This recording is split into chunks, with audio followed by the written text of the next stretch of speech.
How brave of you. Welcome and welcome back, everybody. Welcome back to Mythlanders. I'm DM Feanor. Welcome to the 10th session of LandFall.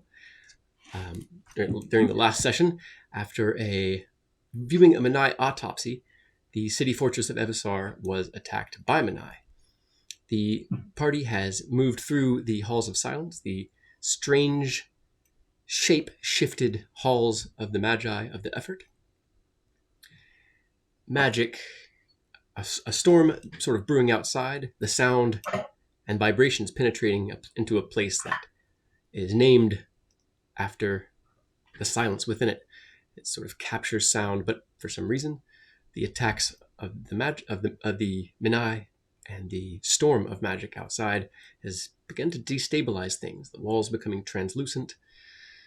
It seems that the Menai have moved through the halls of silence themselves, sort of wreaking havoc, seeking different vulnerabilities and unlocking them, among which is the the place where the Effort Magi experiment on the dead, attempting to bring consciousness and awareness back in the lack of any sort of healing, resurrection magic, or any true connection to the divine realms. The Menai have unleashed all of them, as far as they know, to run through the halls of silence, wreaking their own havoc. The company has recently engaged with some of them after saving a few acolyte sort of magi in training, gaining a little bit of information as to what's going on. Although Zim is pretty aware of the layout of the place and has a good idea of the dangers. Those are some broad strokes for certain. Loquitur, what do you recall from last session? It's been a couple of weeks.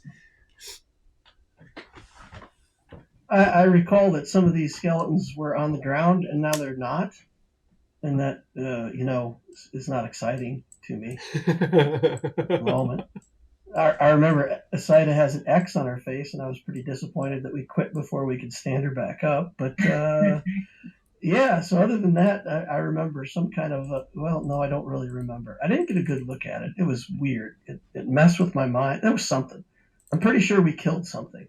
Sida blew it up with this giant nuclear firecracker, or I don't know. It was weird. But then we ran over here and we're trying to save some people, and bad things happened. That was kind of in reverse of chronological order, but there you go. No, that's great. That's great. How about you, Ponpon? What do you recall from last session? That's more or less what I have. We became frightened at some point. I think that's fun to mention. That's how scary of a situation this is. And that's basically everything I got. What everybody said so far. Heck yeah. How about you, Joe? Anything to add? Not a whole lot on my side. I know Zim used his mirror image for the first time and seemingly gone towards the enemy.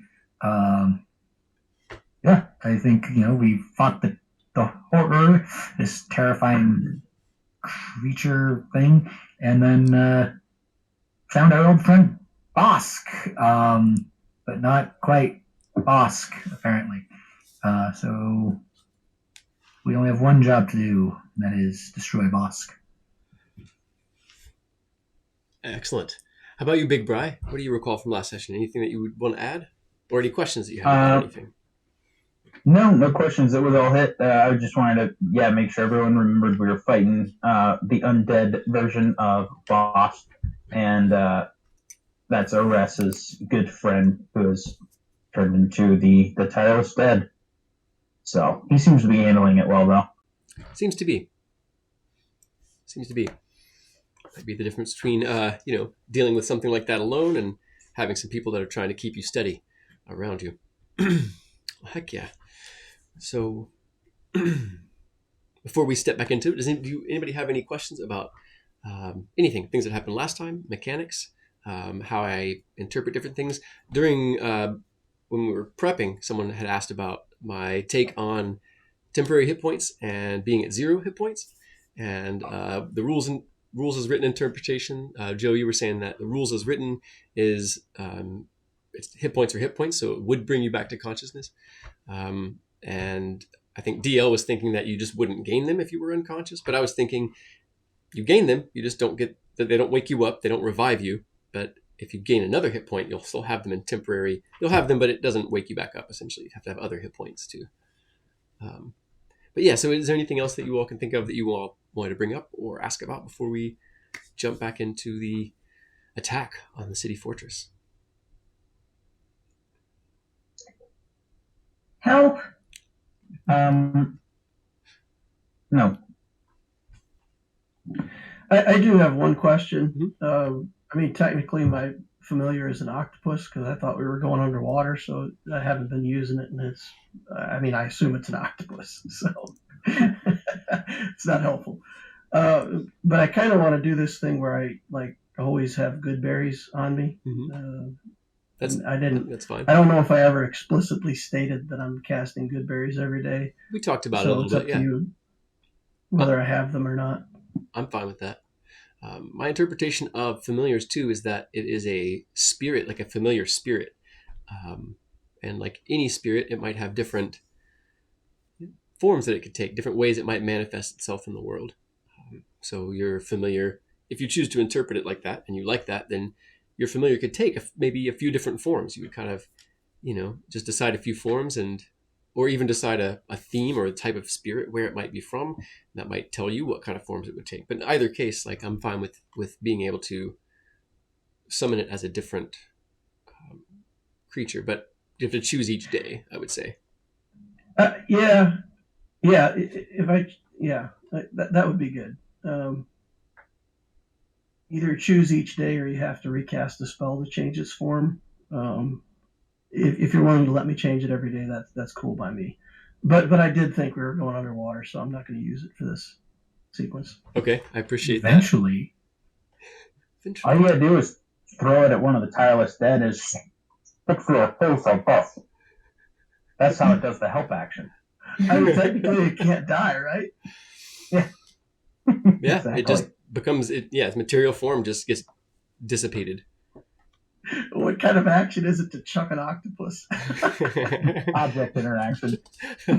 Well, it depends on if you're trying to do damage or, if you're just trying to like knock a door open or knock something off the shelf, probably an object interaction. But, if you're trying to hit somebody, at least a bonus action, I would think, If the octopus is going to attack at the end of it, then I think it's an action, All right. That's all the questions I got. Awesome. So just a brief general little recap of the world. So over the last several sessions, we've been exploring the flooded world of Astrasia, where the myth of land has been discovered. And along with it, at least among a certain few, the lost art of sort of mending the flesh, of healing, and potentially the beginnings of the path to find, resurrection and other sort of resumptive and restorative magics. After millennia of folk being sort of clannish and xenophobic, divided from each other, often at war, when land was found, there were many, many myths among the people of the world that land figured into. And having all their different reasons, they came to the call of those who found land originally, which was a clan of dwarves escaping a very dangerous fleet of bandits and slavers, among other things. Over time, a great city of over 8 months, a small city, a large fortress of steel, has grown up out of the waves, built off of a sandbar, free and separate from land. Such were the dangers, and such was the people's ignorance of what lie on land and how, understanding of the many, many ways they could die there. And so information was sort of shared and brought together. One series of, one sortie onto land, several sort of runs of troops, several weeks, yielded a lot of information and a lot of suffering and loss. the company that we are following is the first to have brought back the corpse of a Manai, which are the pale-skinned vampiric sorceress lords of the Firma.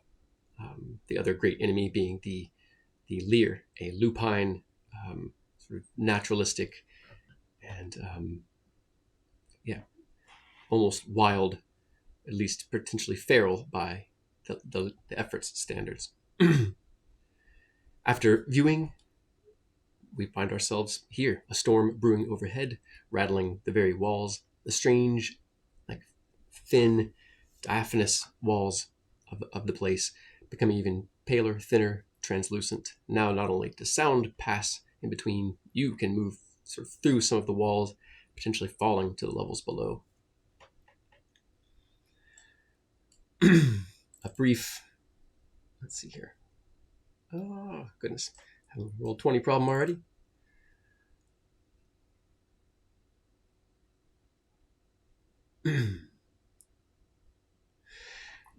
Bashed, in his sort of grating, hollow voice, mentioned the emptiness of the effort's oath, the binding, the trap of it, a trap of logic, a trap of honor, a trap of hope, with a sort of bleak tones. The last he said before charging forward was, "I will be an end to hope." Starting at the top of the order, I believe. Let me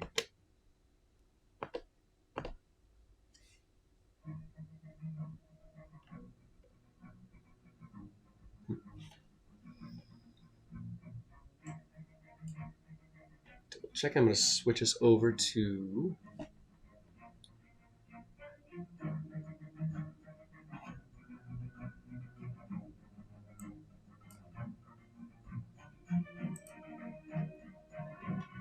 there.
roll 20 and you. You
can't hear me?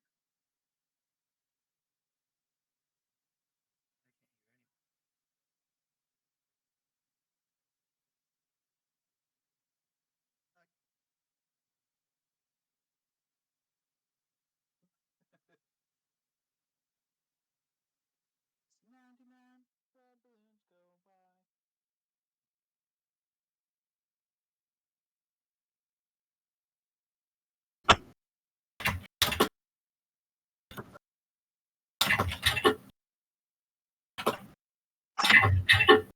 Hey, there we go. Hey, hey, there we go. Whoa. Hey. I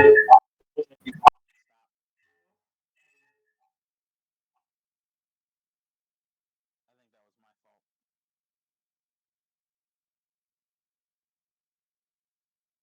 fault. I had it on my phone turned all the way up, so it's coming through my mic back into the stream. That was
Well, hello.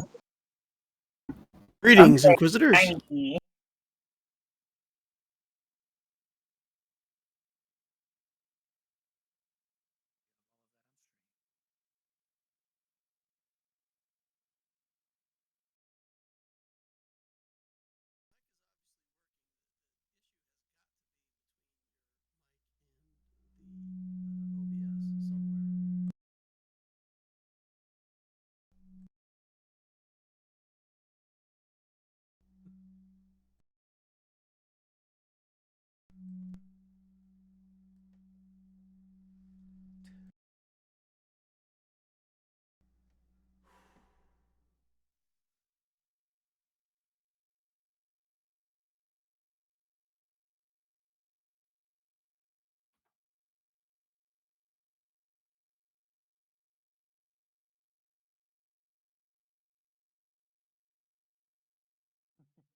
that entertained. I'm just slowly texting the lyrics to all the small things. Does it do it when you switch scenes?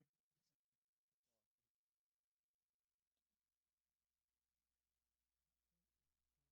that seemed to be when it happened. Have you tried completely closing out and reopening OBS? Do you leave this?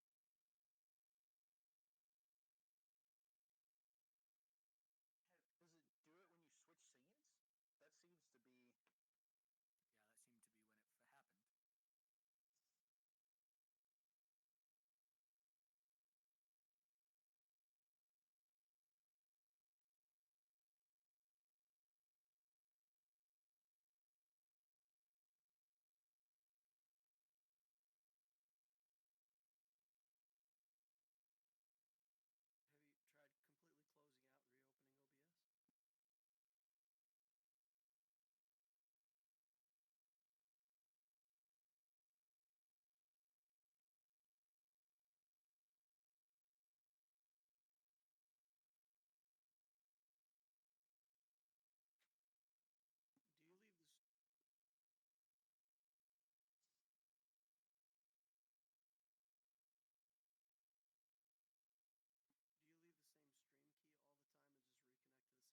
Check, check, check. Check, check. We can hear you on the stream.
All right. I think we're back, everybody. Excellent. All right. Looks like we are. It's coming through the stream. Awesome. All right. Are we getting Awesome. or anything? Not unless I unmute Twitch on my phone. Only in my mind. Okay, cool. I'm just seeing a little ghost image on the. Yeah. All right. Excellent. And So I'm not sure if anybody heard that that recap, or if I should do it again. They from what I Valentine indicated that they heard it. Okay, excellent. Also, I noticed my camera has nuked itself again. Let me give you- Okay, let's see here. dive back under the hood. Here we go. All right, jumping back in. Let me go ahead and fix that. Fortunately, it's already highlighted because I just did that a little while ago. Oh, tech stuff. Is Mercury in Gatorade again? Probably it's in some kind of haterade. Just our sun exploding more. Yeah, it's fine. Actually, yeah, we have had some intense solar flares. So It's fine. Fry me up, baby. my Daddy GPS needs a hasn't tan. really been working. Mine either. All right. Ugh.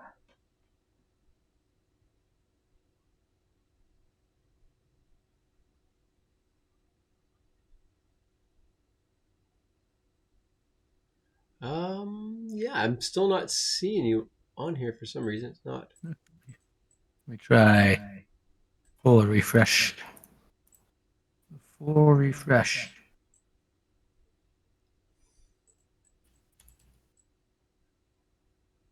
All right.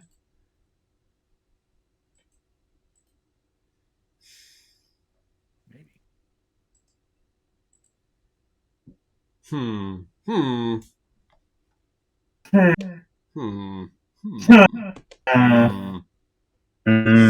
Suspicious. Whoa, that's super loud.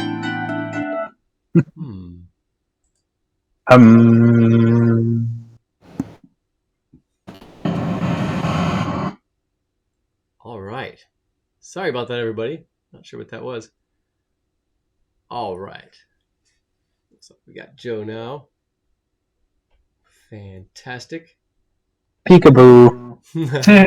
Hi. I'm here. Let's see here. Just that little bit. Make DL a little bigger.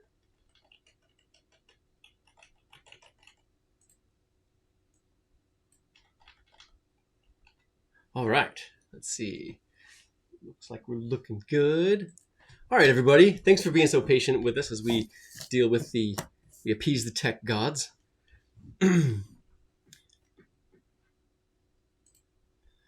I believe I may have cut out as well. Bash was describing sort of a dark inversion of the spirit that has led so many to fight and die and be resurrected, whether it's because of the twisted experiments or the experiments twisted him, or whether they freed him from some bonds, or whether it was the touch of the Manai that warped Boshed. He spills cursed words as he dashes across the strange, shifting, wavering golden ground. You can see the translucent, through the translucent floor, you can see the almost tapestry-like wavering gossamer of the floors and fading walls beneath.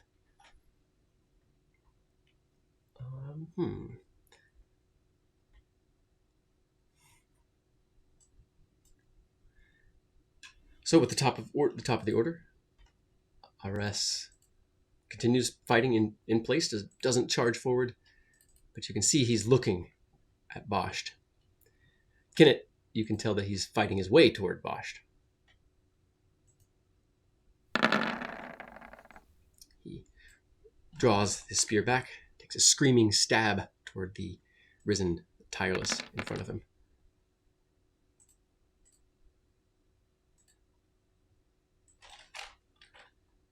You hear another crack of bone.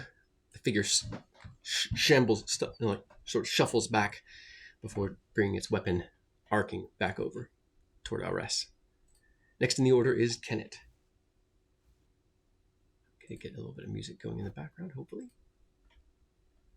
All right, so Kenneth is holding two swords right now, and that's not going to be much help. So I will stab this guy first with my regular action. Oh dear. I've lost my character sheet. Okay. I'm going to stab him with a short sword. Awesome. And as part of that action, I'm going to put said short sword away. Okay. Nice. 22 is a hit. And that's ping again. Was it the one directly in front of you? Which one? This one. Ah, excellent. You can feel free to describe as you dispatch this one or pass. So I'm going to just carve, I'm going to come up to down, and I'm just going to take the short sword and swing right through the bones, knock them down, and then put the short sword in its sheath as part of the same action. Nice. Then we'll take the offhand swipe with the short sword.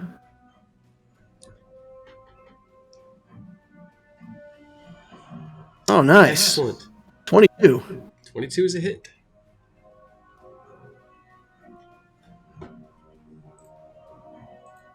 There's actually another D8 of damage on that one. Awesome.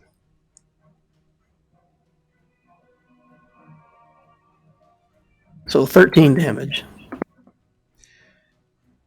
So as the risen tireless shuffles, sort of twitching, dragging itself back up to its feet, you cleanly cut off the top of its skull, drops to the ground, spinning for a brief moment. As the tireless drops heavily back to the shifting floor.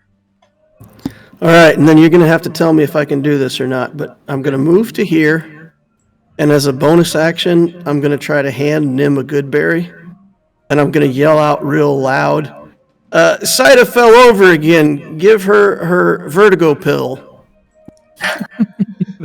Make a deception check, and you can do that as a part of the bonus action with the deception check. Or ordinarily be just an object interaction, but if you're gonna put enough oomph in it to make a deception check, then all right. I got a 15 on deception. All right, nice. And then I'll use the rest of my movement to come up here by Bosch, then I'll be done. Okay.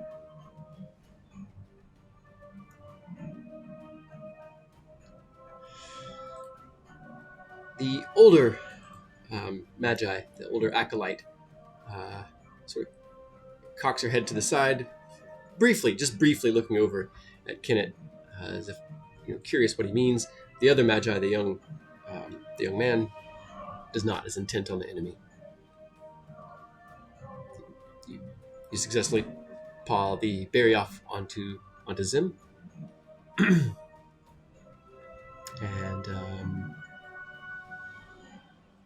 all right. Next in the order is Zim. The dead are unmoving, focused almost entirely on, they're moving toward the two magi. Although it seems that let's see here. Where is he? Yeah. Basht is starting to turn toward Kenneth. All right.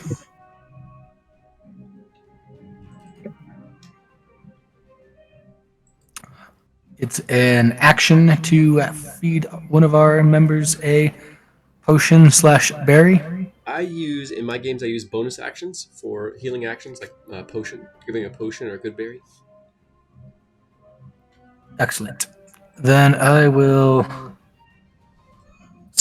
catch the good berry and stuff it in her mouth. Make her consume the good berry. 1 point of 1 hit points for you there, so. And And then, as you lay on the ground, I'll go, don't worry, the lizards are with us! And I will transform into 4 giant lizards. Nice. What?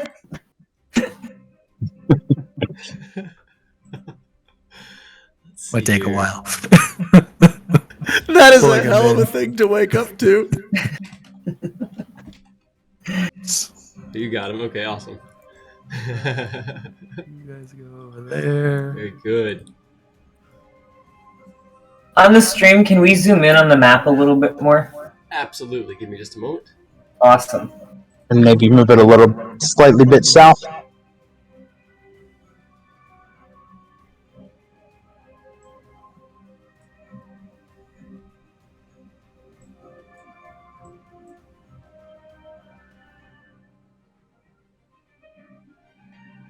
There, that's perfect. Awesome. So, next in the order is Crenshaw. Okay, The floor continues to tremble underneath your feet. You can see large shapes sort of through the floors and walls beyond you. They seem to be converging on you all. so they're like running up to us. No, they're like what maybe like a couple of floors above you, several chambers off to your west, and a few chambers below you. You can you've seen some of these shapes moving, and you've seen them sort of move either upstairs or around corridors, and it's just becoming obvious to Crenshaw that they're moving in your direction. It's about the size of one of those horrible demons that the Menai summon. Indescribable, shifting, tentacle things. All right. Probably a minute before they get here, and I mean a full minute. 10 rounds. Okay. Crenshaw's gonna say, we should wrap this up quick. I think we're gonna have some more company, as he takes a swing with his long sword at Bosch. All right. Crit. Nat 20. 26 critical. That is definitely a hit. Dealing, well, that was, okay. Dealing 9 points of damage for the crit. Oh boy. All right. Rolled a 3 and a 2. You shear off 2 of Bosch's finger bones and cut a deep cleft along his jawline. Flex, like shards of bone sort of fly off, make a soft ringing sound as they hit the wavering gold floor. Right, and I think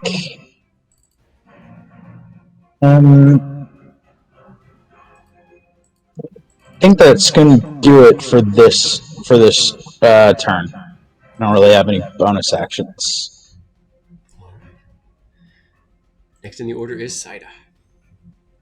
I would like to lay on hands myself, which I looked up and you can do.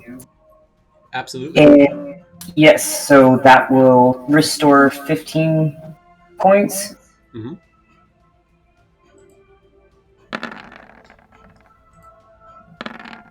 Describe what that might look like. Well, knowing they're in dire straits and that it's not supposed to be noticed, I kind of want her to stand up, kind of shuffling. She's obviously in rough shape, and kind of like patting herself down as she's mumbling and uttering some stuff to herself, kind of as quiet as she can.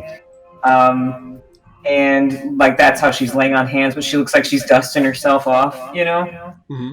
So yeah, that's how she goes about that. What sort of mystical manifestation takes place as she heals herself?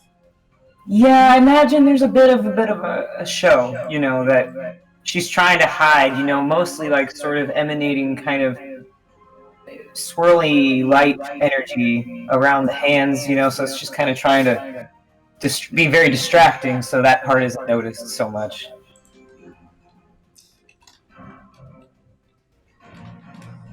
Okay. Everyone make a insight check. Me too. Yes. It's a 19 for Crenshaw. Or, yeah, 19 for Crenshaw. Excellent. 18 for Kenneth. 13 for Awesome. Saida. Okay. Okay. Kenneth and Crenshaw. You see reactions from the two acolytes. The older woman, her face hardens. Her eyes, they harden, but her eyes widen in surprise. Like, shh. Not that she's not reacting well to what she's seeing. Not to say she's making any sort of judgment over it, but the level of shock and surprise as she is able to see what's taking place, the light from your magic playing over her features, and she watches as the blood begins to flow more slowly from your wounds and then to cease flowing at all. The young man, his eyes are wide, his jaw dropped open. There's a worshipful look on his face, Saida, as you sort of look over, but you might not necessarily get the deeper sense. But Crenshaw and Kennett, you see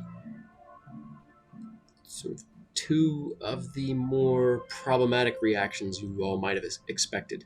One of, again, worshipfulness, sort of raising a person up to a certain height, and the other of someone that sees something that they can use.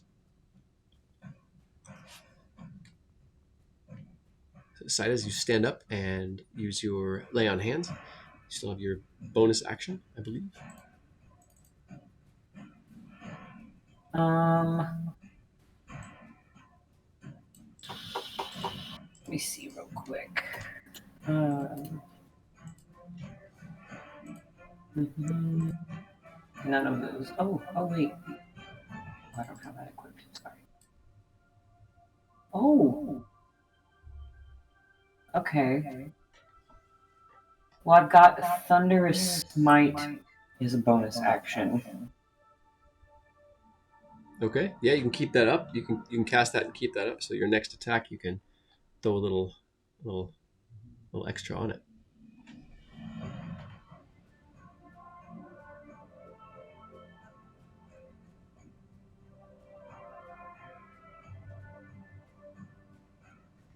All right. So with that, do you decide to move or you maintain your position?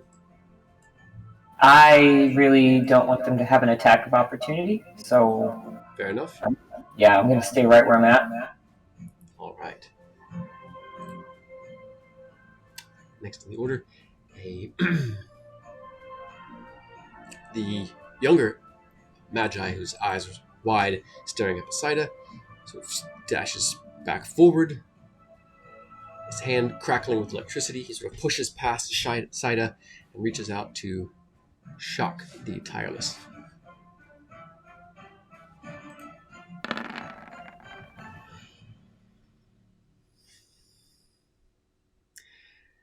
He manages to sort of catch the sort of rounded elbow cop of the tireless's armor. Sort of streaks of electricity jolt up the figure's arm, and it drops.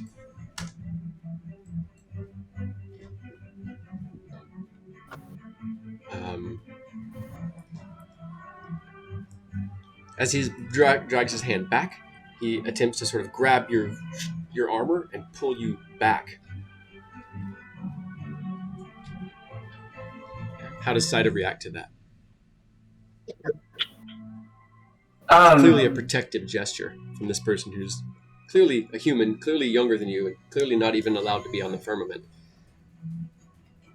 Given that she just was brought back to her feet and she's trying to keep it on the DL, I think inside she kind of maybe gives a slight glare at him, but she allows it and just sort of falls back.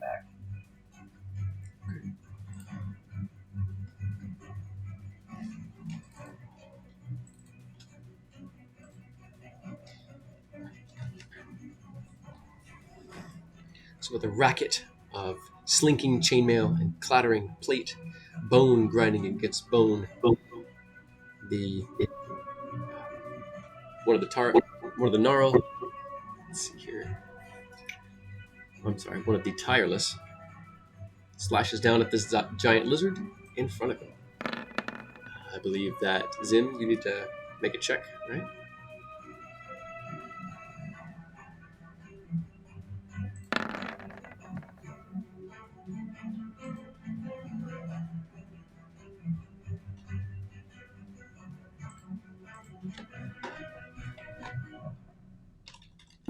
I couldn't hear you, Joe.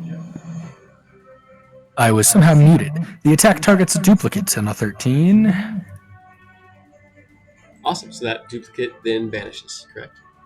If it gets hit, its AC is currently 12. All right. The attack was a 14. Perfect. It goes and vanishes into smoke. Swirls, perhaps dissipating into almost pixelated static before fading.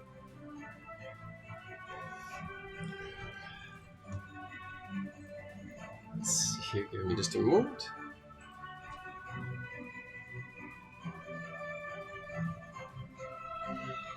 Bosch turns to Kennett and says, "If we truly knew what we signed, we would not have agreed to it. Indeed, if you, meager Soren, knew what it is you now do, you would flail against the bonds of your agreement." He slashes out at you once more. Some cold fury surging through its limbs. It slashes out once and twice at Kennett. It's for an 18, the other for a 9. 18 hits. For 9 points of damage. Ow. Large shapes deep within the walls continue to wind their way around corridors, up or down stairs, coming closer. Zim, you, as much time as you have to sort of glance around and keep tracks of these different clusters, what seem to be dark-robed figures, likely, Manai and Magi, who often seem to.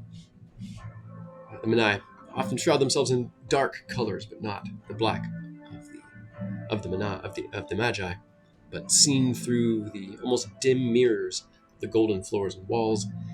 They're all just sort of billowing robed shapes. Occasionally, you can see streaks of pale magenta lightning, bright yellow fire, strange sounds of almost static-like whispers, the pattering of rain, while thunder still continues to boom distantly, the echoes coming to you through the strange walls as if backwards. I make lizard noises. Nice. Awesome. What do they sound like?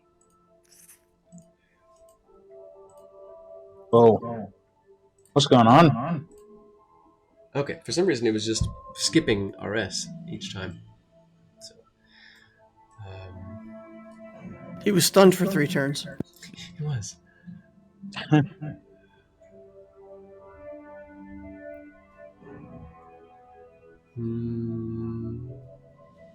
Okay.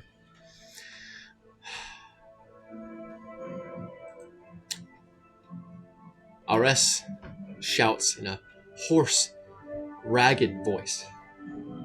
"You're dead, friend! You're dead, friend. You knew what you did. But I'll give you little enough time to fret over it." You see those close can see tears standing in RS's eyes as he steps up and draws his gnarl up and attempts to stab Bosht. What was Bosht? But that is a critical fumble, a natural 1, so I roll on the fumble chart and see what happened. That is a 1. Give me just a moment.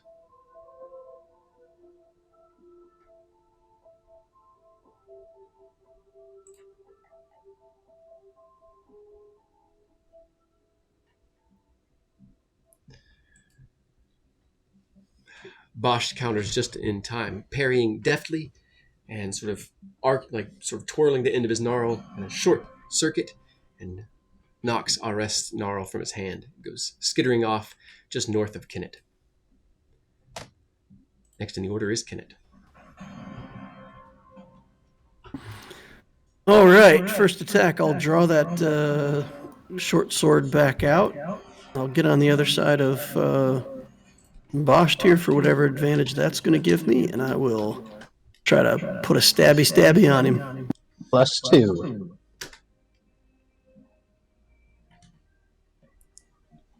Indeed. Okay. But A 10. is going to miss. All right, we'll try with the offhand. That's a 24 is going 24. to hit. 24 hits. You shear through the Alliance issue mail and plate armor. 10 damage. You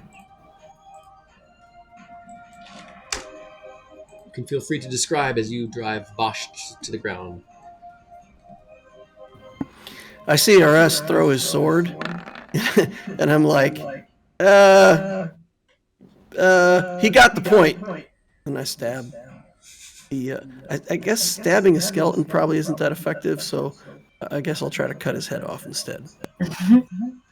Well, you know that when you see the same blazing pale blue fire at their brow, the palms of their hands, and shining within, like on top of their breast, still the magic that enchanted them. It's not unlikely that you want to attack one of these runes, so perhaps stabbing at them does make sense. All right, and then I'll cheer for the lizard. Go, lizard, go!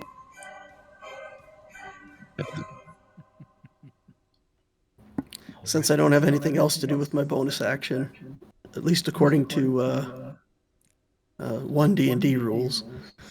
Right, and so far nothing in your class that lets you make use of it.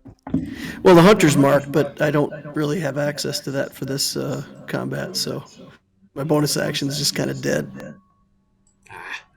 All right, the next in the order Nice. is Zim. As Kinnet perhaps takes a Alright. bit extra time assessing tactically the situation. Going to go ahead and bite as a giant lizard at this skeleton person. Advantage for flanking. Yes, absolutely. And giant lizard bites. Oh, I'm sorry. I meant a +2 for flanking, but it works out to be Okay. exactly the same mathematically. The same. Yeah. 24 is gonna hit. All right. It's going to be 10 piercing damage because apparently I don't know how to spell. That's awesome. It's like, piercing damage. That's Instant skeleton death damage. That's what that is. right. That's what that stands for. I forgot. When you get bit, you go, eee! The skeleton seems immune to the instant death damage, but you do hear a crunch of bone, and you hear you feel plates of armor sort of buckling and bending in your jaws. Perfect. And that is all I have for the giant lizard. Coming in strong with the giant lizard. 24 to hit, not bad. Next in the order is Crenshaw. Crenshaw is going to tell Arrest, get your weapon, soldier. Try and hold on to it better. You're dead without that thing. And he's going to step forward, taking a lunging stab with his longsword. Wait, Let's do I? go. Another nat 20. So plus 2 or no. Oh my goodness. That is definitely going to hit. That'll be 10 damage. Another 3 and a 3. Gosh. Come on, nat 20s. Just better than the last one. Yeah. That's messed up, man. Shouldn't. That's messed up for crits. Should get max damage or something, man. It's fine. I'll be fine. So 10 damage with the longsword. There's the popping of metal rings as you and rings sort of dropping to the ground as you pierce through the mail and its gut, striking hard against bone. The whole thing shivers. Its top half is sort of lurching back and forth unsteadily, as if its spine is severely damaged, but it's still on its feet. Its gnarl still threatening. Now, sort of pointing as it shifts stance. The old training still in the body that was animated by magic. How does Crenshaw continue? I don't think I've got anything to use for my bonus act. I mean, I can't just like punch him with my shield for a bonus action, right? You have to have a special feat for that, right? Yeah, I think it's not necessarily a light weapon. It's not light. I wouldn't say. Yeah. So yeah, it's not. Then that will conclude Crenshaw's turn. All right. Next in the order is Saida. Well, this might hopefully be a little overkill, but I did start that spell my last turn, so I would like to at least use it against this remaining tireless. So, That's a good idea.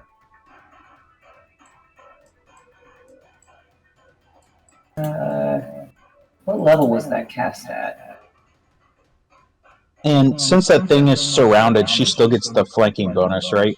Even though it's between her and a no, wall. you have to be directly across from it to get a flanking bonus. So technically, right now, only Kinnit and Zim are getting that. Oh, okay. Can I hit it from where I'm at? Yes, absolutely. Constitution save. Oh, if I did right. So yeah, it does make a save, but first you got to make an attack roll to hit it. I just... Anyway.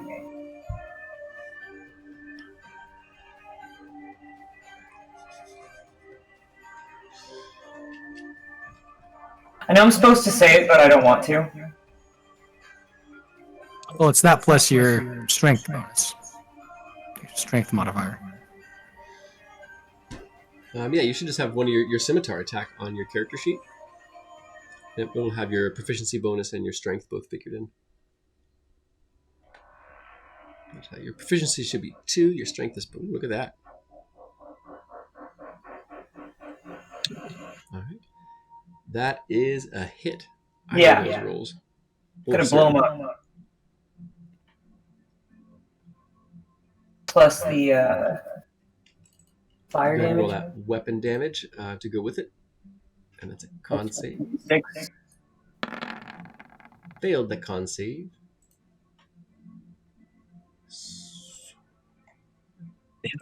And you can feel free to describe as you dispatch. Saida being really kind of mad that she went down and then was brought back only to have enough time to take down a very pitiful remaining enemy, being the price of spell slots these days and materials and whatnot. So she really just screams with her broken vocal cords, slashing with her scimitar right diagonally, fiercely with as much force as you can imagine. Immediately, sputtering flame springs up on its garb, the tattered hood, but it pretty quickly catches on bone. And the fire spreads slowly, and you're certain that it's going to keep burning until it consumes at least the bones, likely not the metal armor.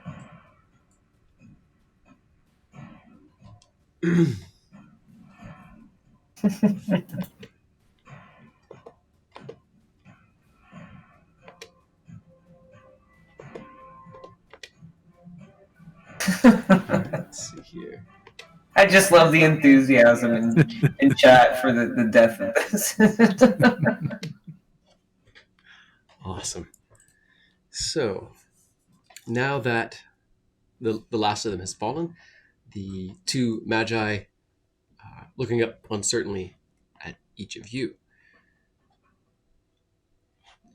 The elder magi had indicated to you all, very briefly, that there was a large force of Menai, their strange minions, that some of them had moved and unlocked the risen dead, that others were moving toward the reliquary, where all of the most powerful relics that the effort has collected, the combined relics of all of the folk that joined the effort, added to the vast catalog of items of power that the Kachina had gathered, the former, what the Magi were known as before they joined the effort.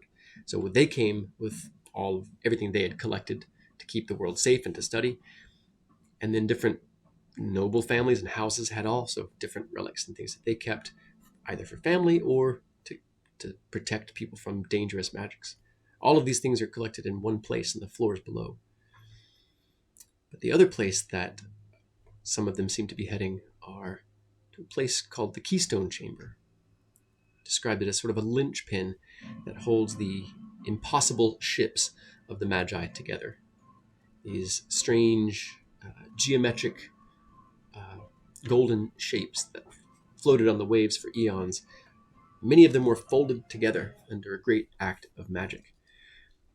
They are space folded on space, then twisted and folded together even more forcefully, the Magi might say. There is a place in the Halls of Silence where a single enchanted item held in space holds all of them together. If this keystone, this linchpin is removed, well then all of the Magi ships will revert to their normal size, which would certainly wipe out the fortress city and likely everyone within it. So, when the younger says, "What do we do now?"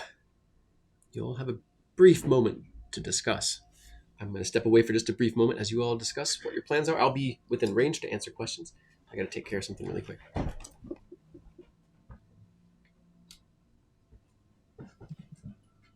Well, I mean, the Keystone sounds like the more important of the two places, but I don't know. I mean, what all did we hear? What all was in the reliquary? Like It's everything. vague. Okay. Yeah, especially for you all. Zim would have some idea of what's in it. Yeah, there are powerful and poorly understood weapons, items capable of summoning dangerous creatures. There's books of knowledge. Among the most dangerous things for the Menai to get a hold of would be there's something called the Forgotten Codex, which is it's been added to a lot, but it's basically the Kachina's book of necromancy. It's every taboo magic, everything that they know that they've collected, that's kept generally, kept a safe place to be studied. So, but there are also very powerful weapons, simple looking wands that look somewhat like a wand of fireball, but is capable of absolutely vaporizing entire fleets of ships. So there's many dangerous items and weapons, things that are not understood, but what is known about them is daunting enough that no one would want them to get into the hands of the Menai, for sure.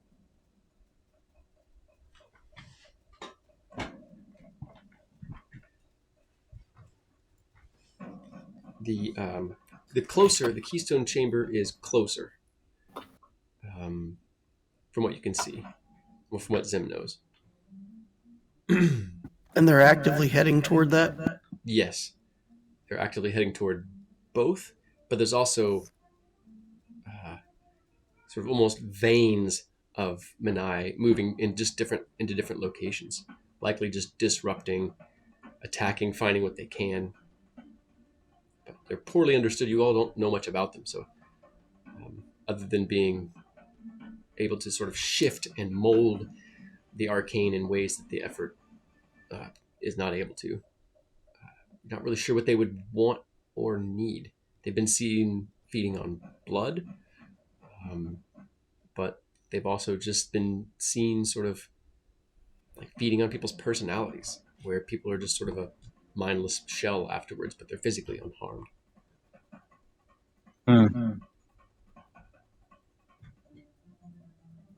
So, And the way to, like, let's say we want to intervene and protect or whatever, the way is down from here. if you're trying to get to the reliquary, where the items of power are stored, yeah, it's up to get to the keystone chamber.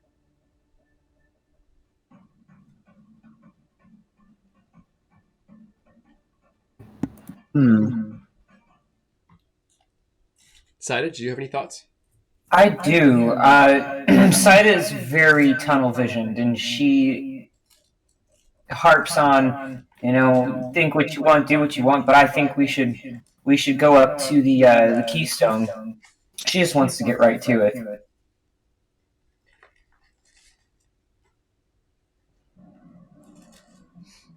It definitely seems a choice, unless perhaps you all can think of some way to do both. Both seem you don't necessarily want the Manai to reach either of those places, but if you're going to stay together, you have to make a choice. You do have a couple of acolytes with you that you could perhaps use if you had a different plan or a different idea. Yeah, it certainly seems like if you can only go one way, but perhaps you all can come up with something. I mean, we could always split up. Nope, we're going to go for the keystone, because if they unfold those boats, none of us make it out alive. And if they unfold the boats and set off the magic items, then there's some kind of arcane explosion. I can't see any scenario where that ends well. So I say we send these mages to gather the forces, anybody who's left over, and head down to save the other area. I think we got to stop them from, nuking this whole place. Well, you're the leader, so we're gonna follow you. I shrug as a giant lizard. It's decided, I guess. Okay, here's what I'm going to do, and this is without the party's permission. And if you guys get mad at me, I'll look at you for cues so you can stop me as I'm going.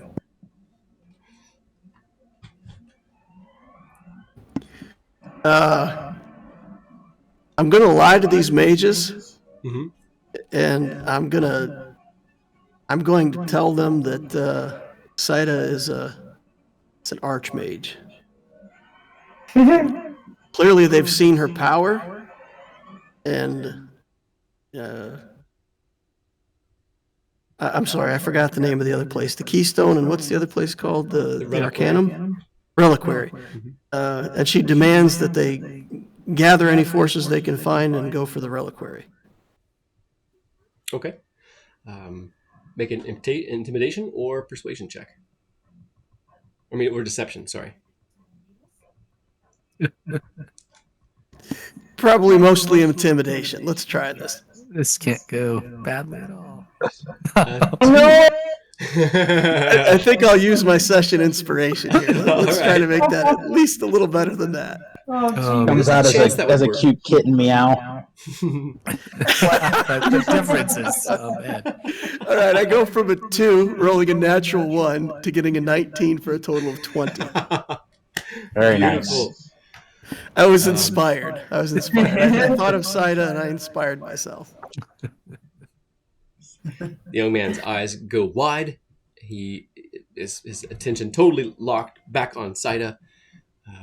He seems to be hearing you, but his attention totally locked on Saida. The woman is looking at you. She has her head cocked to the side. She looks at Saida for a brief moment. You don't see any recognition or lack of recognition. And she nods to Saida as if they both accept it. Although this lady seems like she's going to rethink this whole scenario later. The young man seems absolutely convinced.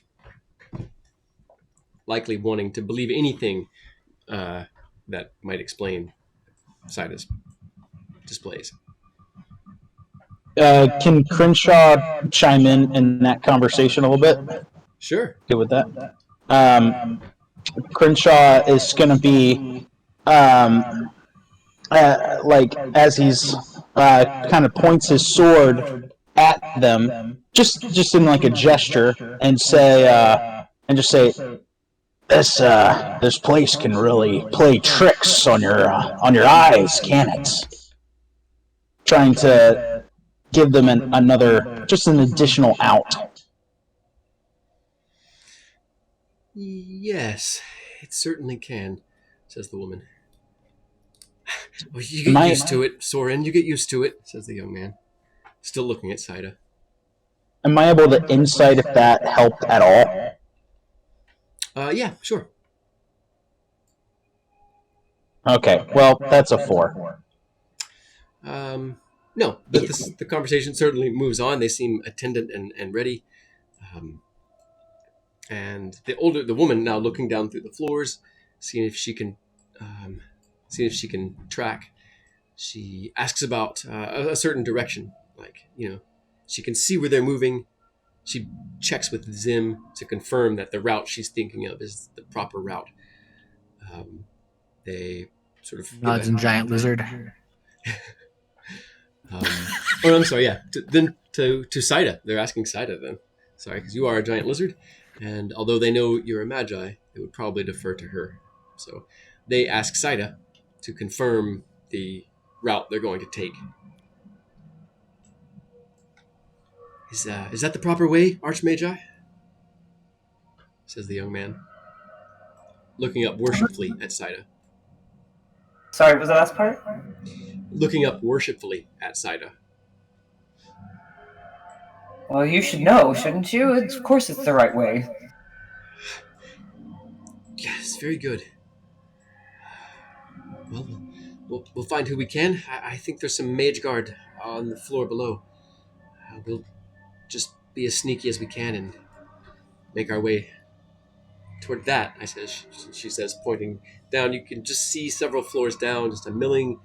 It looks like a corridor or a cross corridor where on one side there's one sort of cloudy brace of magicians, strange lightnings and magic sort of flashing back and forth, and on the other side, yet another. You can barely make out colors from one group, suggesting that this is the Manai. Finally, the two of them sort of scoot off. Uncertainly, they pause for a brief moment. One of them casts a spell once and then twice. And they vanish, each one after the other. Zim, you recognize a simple invisibility spell when you see it.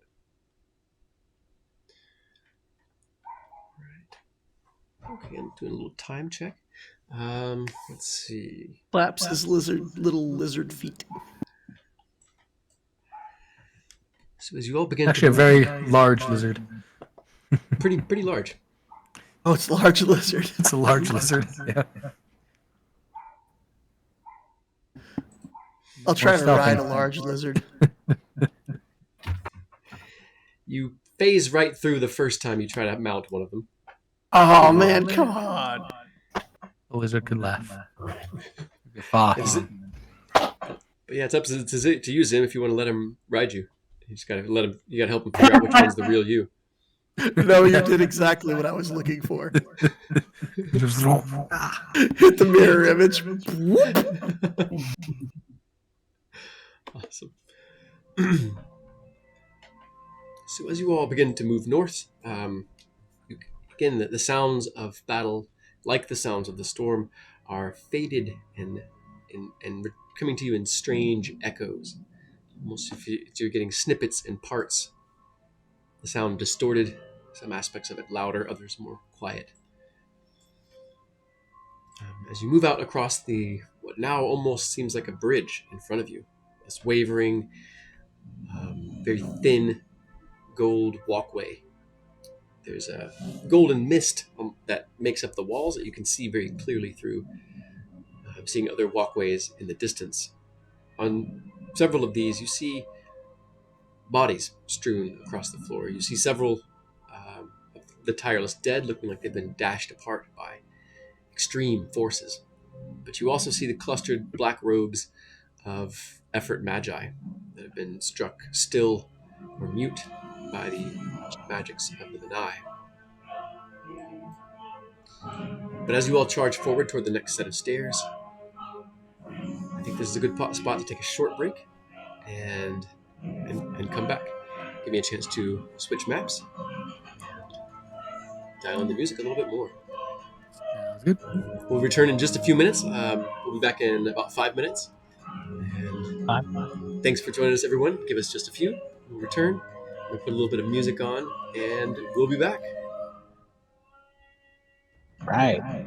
See you in 5. See you in 5, everybody.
Well, welcome back, everybody.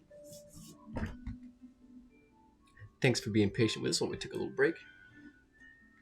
So, as you all move to the north, across this wavering gold bridge-like platform now, the other walls and rooms laid not quite bare, but visible through the thinning walls. The thunder still booming ahead. Occasionally, you can see sort of flickers of light at the sort of edges of this almost crystalline structure that you're within. As you look deeper off into the walls, you can see like just a concentric series of geometrical shapes that comprise this place. You're seeing the strange foldings of space that make this place a reality. Crenshaw, perhaps you pause and look back for a moment as you all are moving north, and you see that Ares has stopped at Bosch's corpse. Kneels down, looks at him for a moment, mutters something to himself, nods, and reaches down and picks up Bosch's gnarl, shortens it to a short sword, sticks it into his belt, and follows after you all. Let's see here. Go ahead and move these dead. I'm just going to grab you all and move you as a cluster. So as you come north, you move into what was an arched sort of doorway, but again now is just a translucent, barely substantial boundary. You feel like you could just push your hands right through it. As you come through the corridor, you come to a set of stairs on the right, moving up. Zim, you direct everyone in this direction. As you move up the stairs, you all can hear the almost hushed like a soft atonal scream at the edges of your hearing. You know that in the stairwell there is another horror.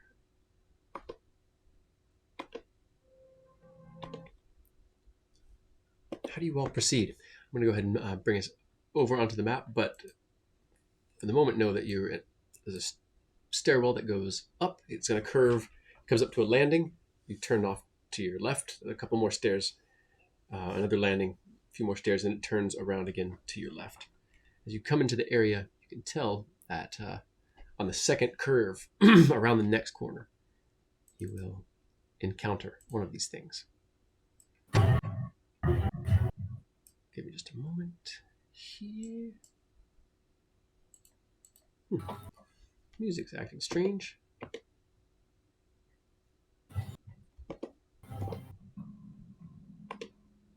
That's better. Okay.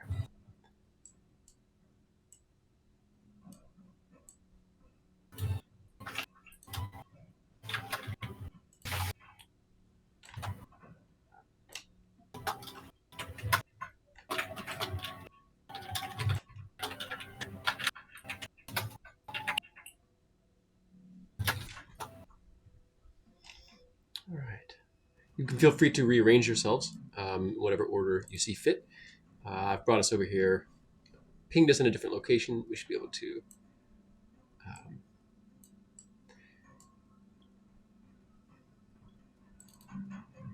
you can see the stairs moving up to the next landing just around the corner. If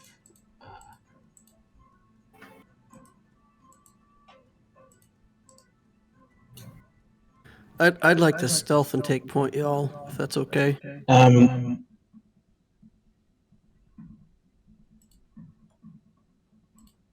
In the front. excellent. So I'm going to clear out the initiative really quick.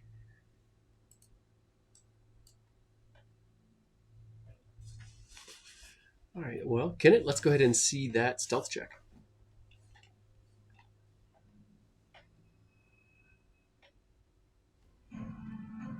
I rolled a 2 for a 12. All right.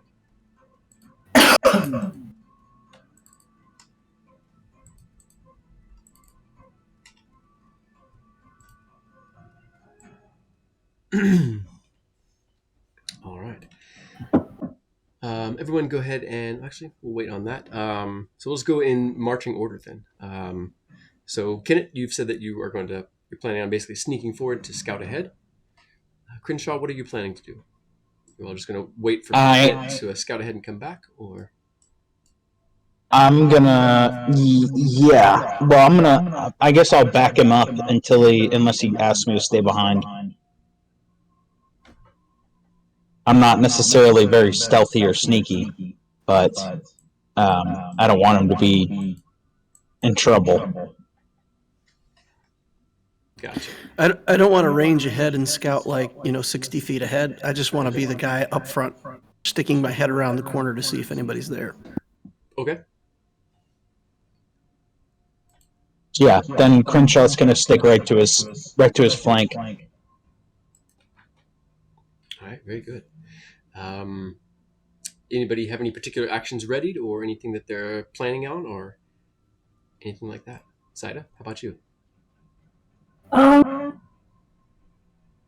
No. I think other than I'm just waiting for orders, basically. Being cautious. Okay. Perhaps I'd like to be stealthy. I would like to just try to be stealthy. Okay. Go ahead and make that stealth check. Your armor's not going to have that disadvantage, but that's still going to be an 8. So not very stealthy. How about you, Zim? How are you preparing anything, or how are you proceeding? Nope.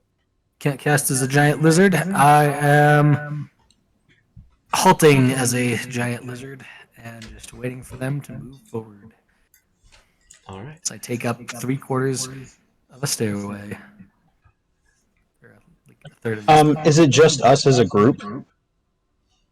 Yes. Okay, the 2 mages have gone. Yeah, you all sent them to rally as many people as they could to defend the reliquary.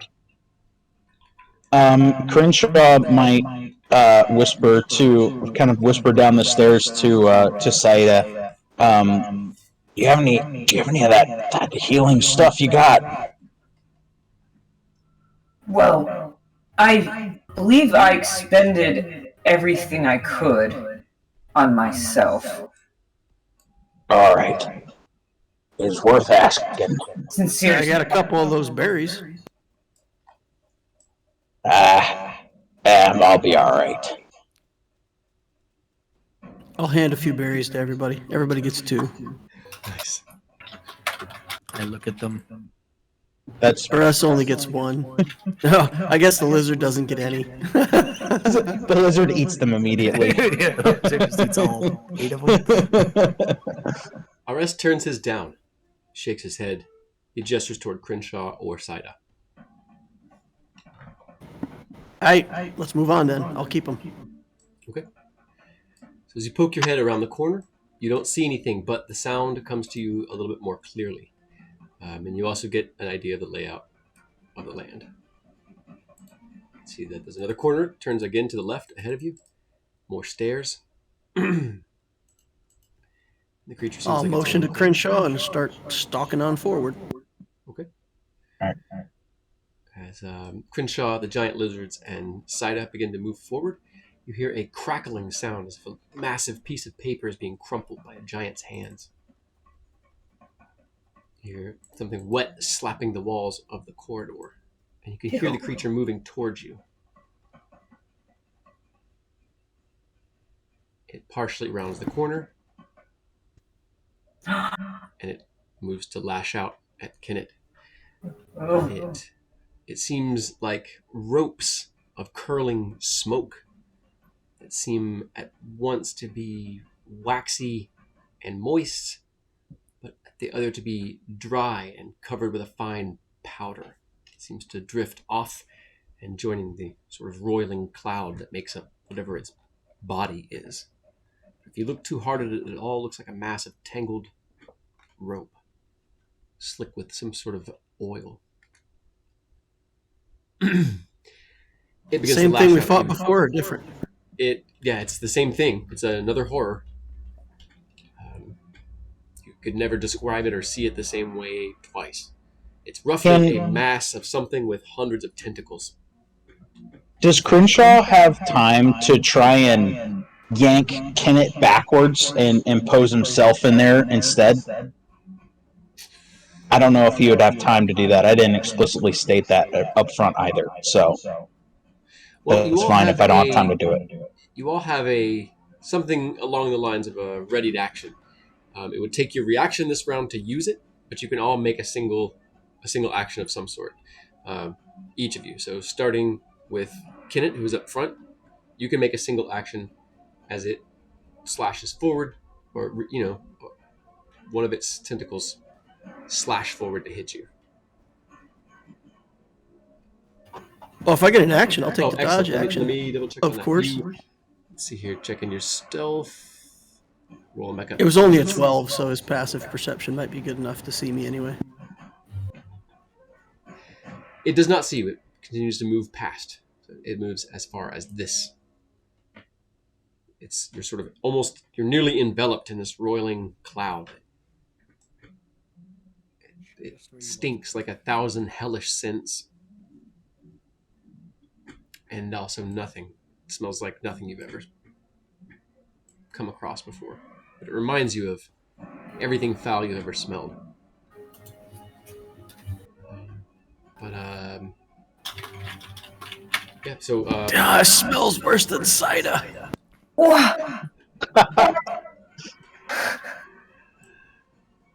Arrest gives a hard chuckle. So, Kennett, how do you react as this tentacle comes arcing down, whistling like a blade toward Crenshaw?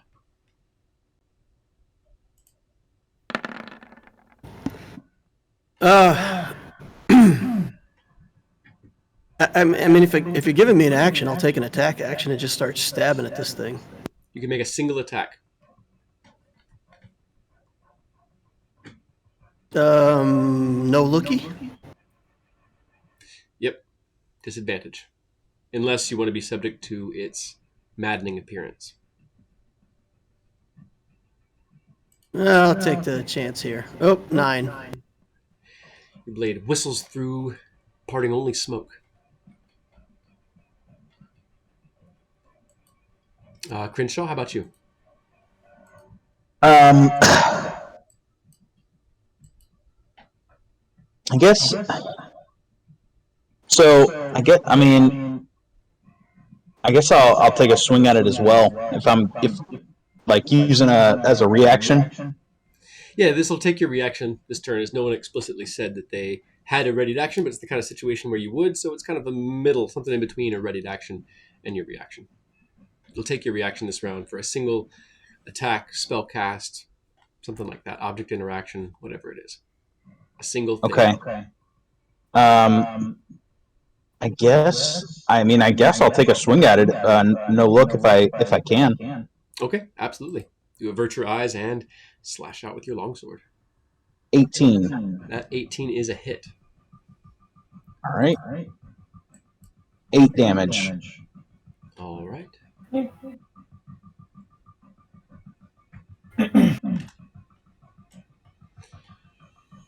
a flash of dust seemingly dashed off a bit of this sort of crinkled, wet, substance, drops to the ground and begins turning into that same smoke that seems to be roiling around Crenshaw. All right, how about Zim? Anything that you can do as a single action? A movement would be part of that if you wanted to move and close. Yep. So I will move, climbing up onto the wall and around this creature, getting to there. Awesome. And that is it for that reaction action. Fantastic. Let me reveal a little bit more of the stairs going up. Another arched doorway at the top, ending in another, in a T intersection into a corridor that goes both ways up at the top of the stairs. Looks like we're still good centered on the map there. All right. So Saida, single action, movement, spell. I would like to bless Crenshaw, Kennett, and Giant Lizard. Awesome. What is it? Remind us again what that looks like as Saida casts a blessing over the place, over her party. Let's see. She takes out from a little tiny pouch on her side a little bit of like a flask with some water in it, and I think she does sort of what might be known to some, maybe very few, as a sailor's kind of gestural prayer. And it's sort of like a circling, and I can't think of the rest right now, but that's the start. And then takes some of the water and like splashes it on her head, and then yes. Perhaps tiny little circles of light come down from the sky and hit the ones cast upon right on the crowns. Awesome. And with that nimbus, it looks like RS had one. Maybe I did that this way. Okay. So, excellent.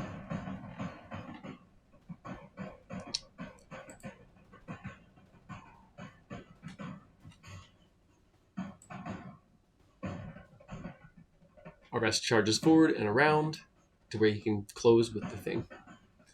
All right, everyone go ahead and highlight your tokens and roll initiative. And after I roll initiative, I'm going to have to run away real quick. Okay. I'll be right back. Ugh.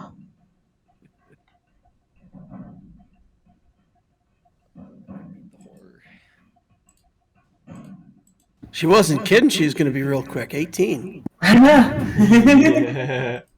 Hopefully quick enough. Be right back.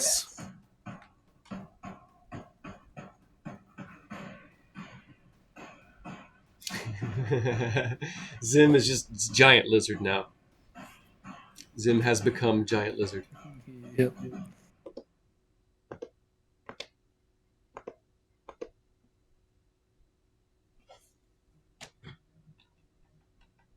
All right. Top of the order is Kenneth. This thing billows and yeah, billows and curves curling around you, tentacles lashing out, caressing you. It's an impossible to describe sensation.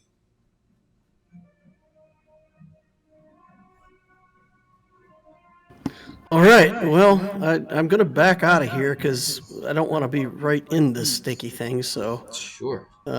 we'll fade back a little bit. And I'm going to look at it. All right. Make a wisdom saving throw. 7. Plus plus. I don't know. That don't matter. 8. Okay. Let's see here. Give me just a moment. Now, this is a charm effect. If you have any bonuses against that, go ahead and take those into account.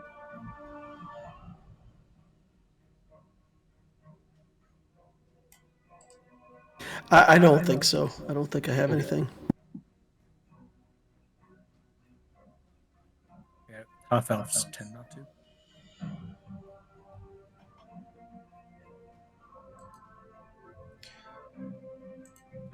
So, Kenneth, everything seems to just fade from your awareness. The sounds of your friends panting, breathing, straining, the clash of their weapons, the smell of sweat and blood in the air, everything fades from your awareness. All you can do is look at this impossible, beautiful thing, this creation. It's hauntingly beautiful. It's grotesque in the older sense of the word. It is godlike. You'll get a save at the end of your turn. Currently, you have a disadvantage to attack this, and disadvantage on perception checks to perceive anything else. Can I still attack it?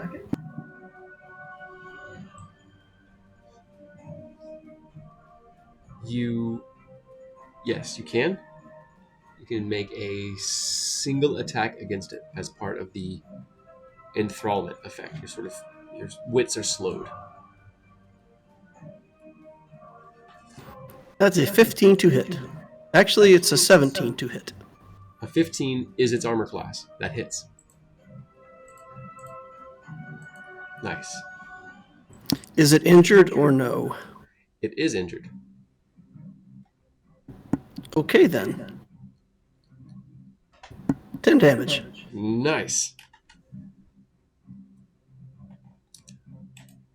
Another dry, rasping tentacle hits the ground and begins to dissolve upward in that same strange dust. You can go ahead and make another wisdom save. Oh, that wasn't disadvantage. 23. Okay.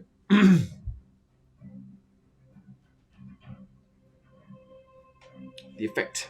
Well, yeah. You've fought it off, but no sense that you're going to be immune to it.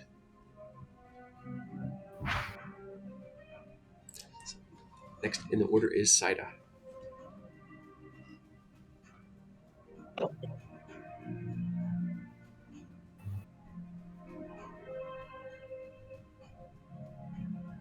Is she back yet?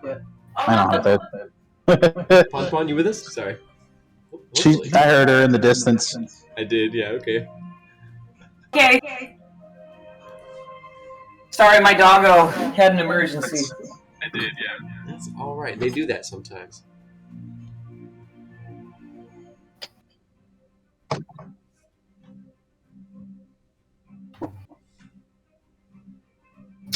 Oh, I see. It's my turn. It is your turn, indeed. Have we gotten beaten up? Not yet. Not yet. Okay, good. yeah, being the keyword. All right. Well, I would like. Well, that's not really going to work.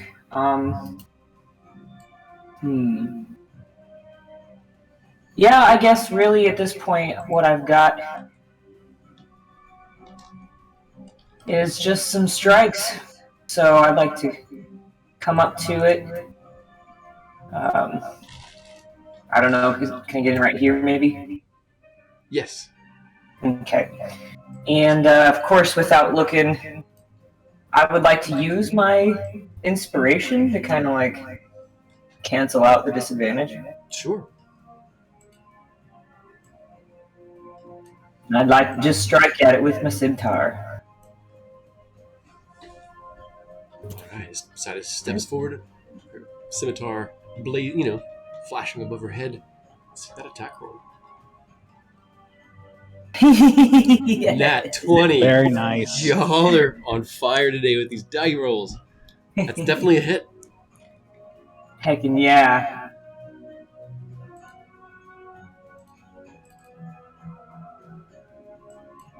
Very nice.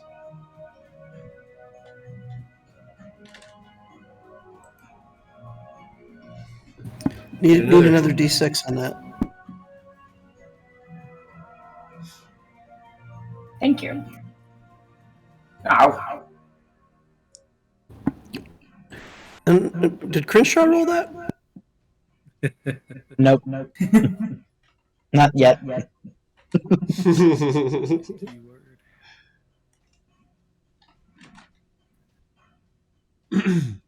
Shit, nightmare.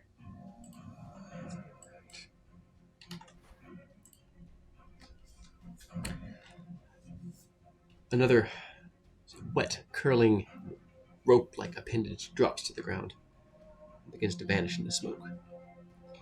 More tendrils sort of curling and weaving around you, sort of probing in between the lizards questing toward them, some of them wavering high over Saida, Crenshaw, and Kennett's head as Ross sort of ducks low, attempting to stab out at it. But Evelyn, you still have your action, I believe. You still have a bonus action.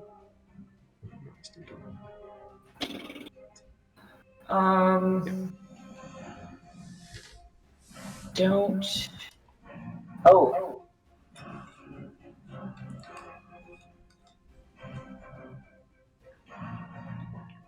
That's all I can do right now.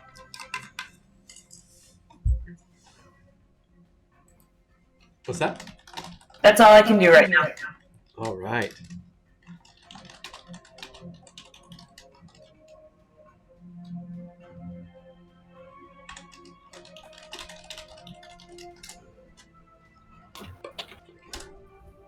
There we go. All right. Next in the order is RS. Ooh. There he is. Slashes out once with his longsword, and quickly pulling Bosch's snarl from his belt, slashes out with that as well.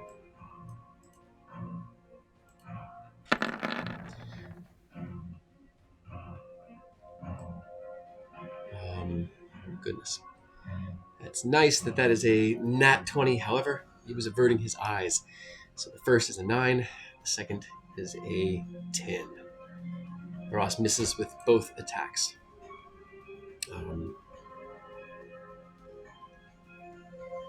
Hear him grunt in frustration. He stands, let's see.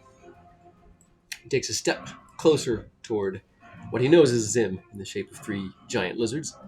In case Zim happens to need him, he looks warily over at the lizard, uncertain if it is Zim, if Zim's going to attack him. Next in the order is Zim. Alright, I'll attack the large beast tentacle thing in front of me. And I shall not divert my gaze.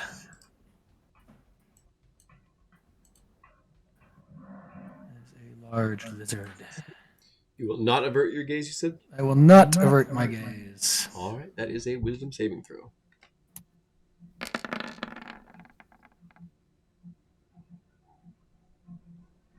Right. 14. So you have a disadvantage on attack rolls to it. Actually, let me roll one more time. 4. This is a frightened check. It is a charm. Charm. Okay, then I do charm, but I do have lucky or brave. I'm gonna burn a lucky point. I think. No, that's another character. Never mind. Okay, I was gonna say, yeah. I don't have that yet. So if you choose to attack it, that's a disadvantage, and you can only make that single I only got one attack anyway. Action against it. There you go. If you choose to move or do something else, you can do other things with your action. It will be a disadvantage to attack. However, with that 17 is a hit. Yep. The other was a nat 20. Yeah. It's just hilarious with the knight. I know. Y'all 6. The greens are popping up all over the place. Total of 6.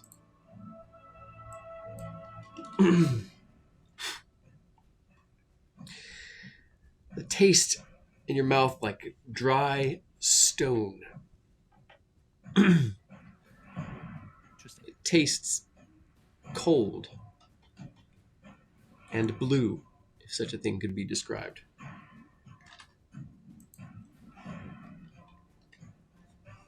You rip with a sound like old tattered cloth, like a rotten sail tearing. You rip one of the tentacles off of this creature. Each time it gets wounded, it's sort of a shiver runs through it. And its tentacles seem to all straighten out for a brief moment, where it seems like a ball of spikes before the tentacles all begin moving again.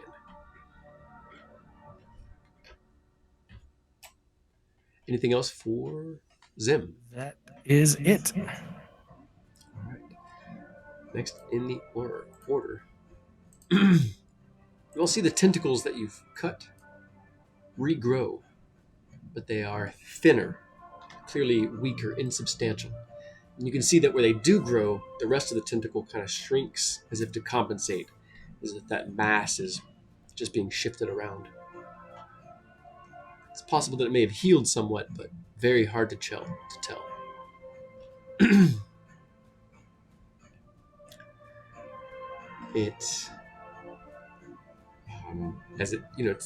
As although its tentacles stick out for a brief moment, they begin to curl all in one direction, and they shift, and the thing spins, and it lashes out at RS, the giant lizard and at Crenshaw.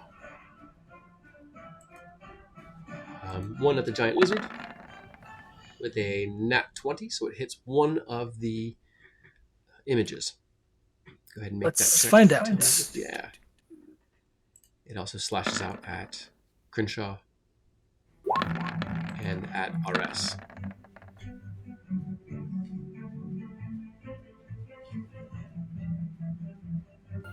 It hits me. It hits me. Hits you. All right. That nat 20, 16. Hits you for 25 points of damage.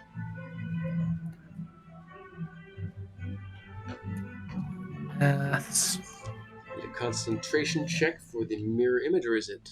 It's not a concept. It's not a con Okay, spell. thank you. All right. I go back to myself and I take 6 damage. Dealing with that.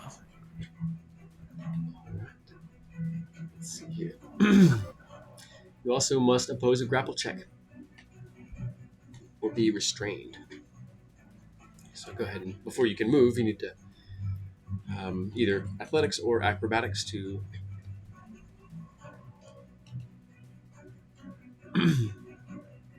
versus being restrained. All right.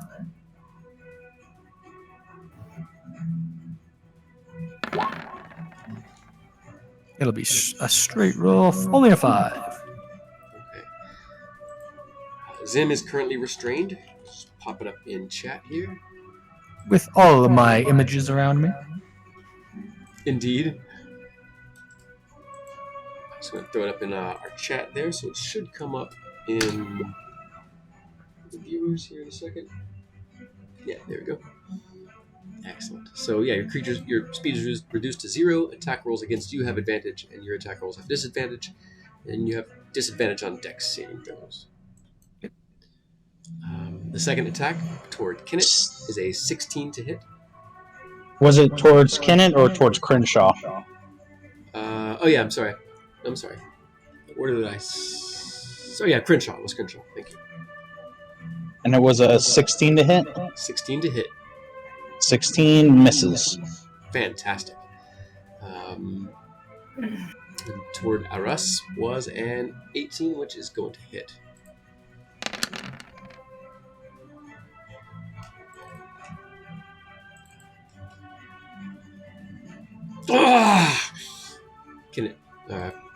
Arus grunt is sort of blasted out from his lungs. He sort of his stance goes wide to keep him from falling. His face is contorted with pain. He's still standing, but he's very, very hurt. He also gets to attempt to resist being restrained.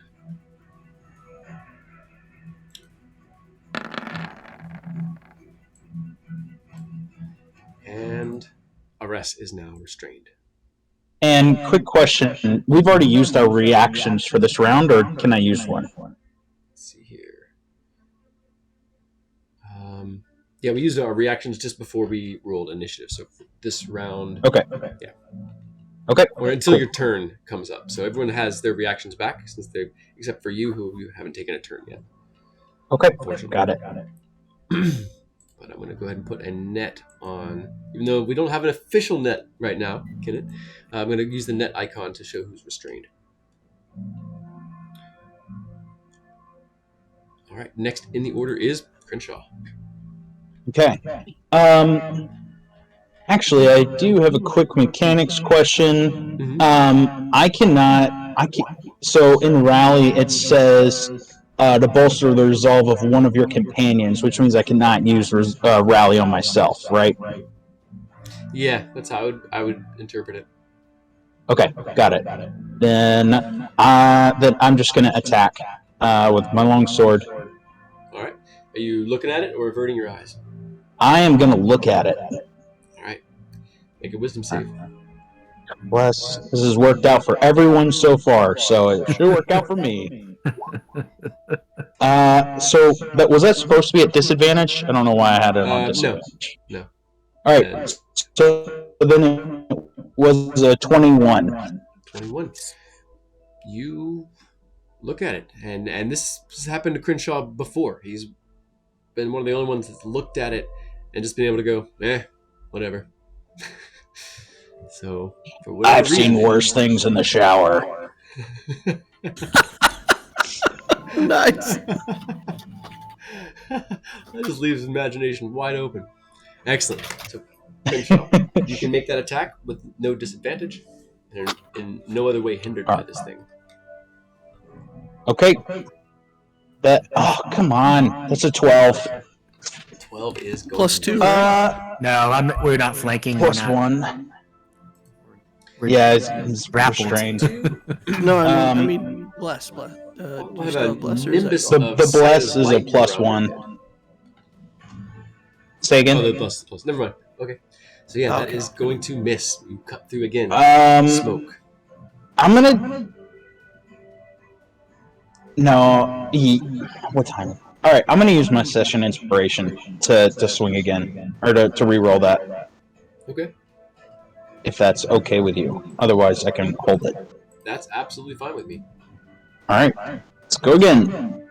Nat 20. Let's Let's go. y'all. That's like the 5th one this session. All right, come on, don't roll higher than a 3. Come on. Fingers crossed for you. All right, that's not bad. 14 damage. That is not bad. Now that's a crit damage hit. Okay, thank you. As your blade passes through, the whole thing gives a shiver passes through the whole thing. All of the spines sort of stand out straight. They seem to lance through each of you as if something that should spear you, but it seems insubstantial. Only a cold feeling in your body as it quickly fades to dust and vanishes. There's sort of a powder swirling around your feet and fading into nothingness. That was the best use of inspiration I've ever had. That was They awesome. usually don't work out for me, so that was awesome.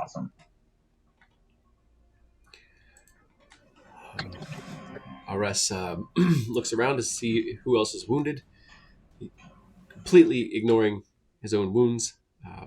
He just has both gnarl sort of gripped in his hands, and he's looking toward the stairs. Nice slash there, Crenshaw. Shall we head upstairs? Kenneth will take point. He's crying openly, just weeping. Crenshaw backhands him across the face. Get a grip, man.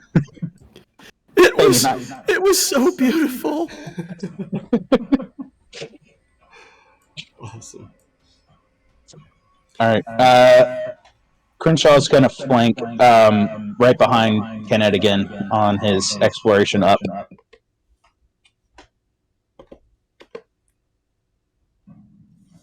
All right. Saida, do you have any particular reactions to any of this, or say anything as your companions begin to move onward?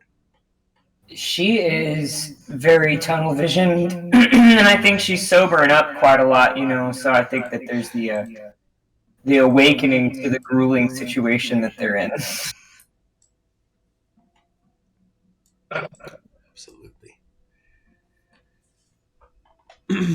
So as you all move up the stone corridors, Zim sort of reverted to his shape, but there's still a couple of other versions of Nim clomping along, or Zim, sorry, clomping along with you all.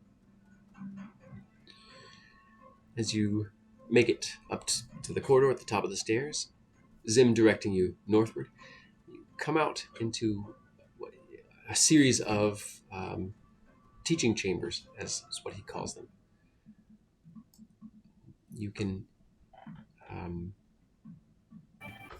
let's see here. I will go ahead and open up this area of the map that Zim is able to describe to everyone.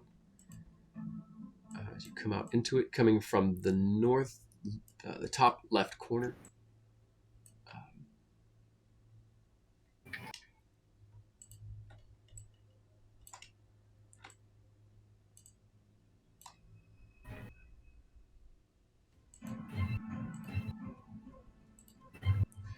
You have exited a set of stairs here. And after you perhaps talk about it a little bit, you can share a little bit of information. It gives you the rough idea that there's a series of chambers. Basically, you need to go to the opposite corner to find the door that you need. That will then take you toward the Keystone Chamber. Now, the only thing that you hear is a distant sort of crinkling of old ratted paper. You hear another horror somewhere in this area. But the first thing that you notice is magi. There's several strewn at your feet as you come up the stairs. Blood spatters the floor, and it's sort of streaks the walls as if someone was dashed and sort of grinded along the strange diaphanous golden walls. The magi Are they at all your feet, dead or just mostly dead? they are absolutely dead. You're not even certain that Zim could raise them as skeletons. They're in such poor shape. Oh, yikes. This You isn't see- good. I don't think Zim would want to raise them as skeletons anyway, given that it seems like our enemy has a way to possibly take control of those things. Fair enough. Yeah. There seems to be one that is mostly intact, lying here. Crenshaw, as you approach the figure, it's a wizened, old, dwarven magi. His features are sort of just is a look of furious concentration on his face. His mouth parted as if in a final scream or incantation. The stairs down from him are there's holes sort of burned in it as if in a plastic film from where some sort of magic either went astray or a fury of power was unleashed. And you can see its target as you approach. There are 3 dead Manai laying in this area. One has a sort of dark, almost burnt yellow sort of robes. The other a deep crimson, and the other a sort of midnight navy blue. Under their robes are sort of gleaming planes of plate armor. It's glassy, and you can see through it to the crushed silks and brocaded vests and arming jackets beneath. Their fingers and necks are festooned with jewels, gleaming in precious metals that you maybe have only heard of. Not only is there silver and gold, mithril, you see a band of adamant, but the gleaming black of what's known as God's Tear. Items of finery on them. Each has a small silver spellbook, or small silver clad metal spellbook bound in chain to their hip. They have no other sort of arcanery. You see no pouches of components. You see no arcane spell focus.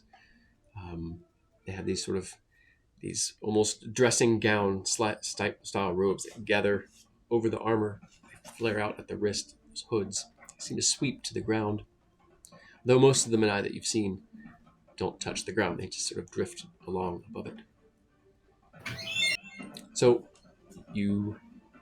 how do you all proceed? It seems that all of your allies here are dead. You don't see anyone breathing or moving, but perhaps you all want to investigate. How do you all proceed? Kenneth, what do you suggest? What are you thinking? Some kind of wisdom or insight check to see if I think it's a good idea to try to get any of this stuff, or if it's a better idea just to walk away. I mean, I feel like we've been hit by enough nastiness out of these things that I'm not sure I want to even touch them. So, Okay. That tells you, experience and insight tells you without a need to roll that this is a question for the Magi. You've been a leader not very long, and you're sort of reluctant at it. And you know that Zim has a better idea, of what arcane dangers look like, but you don't see anything that immediately tells you. You can go ahead and make that insight check, but that's what you know without that check. 19 insight.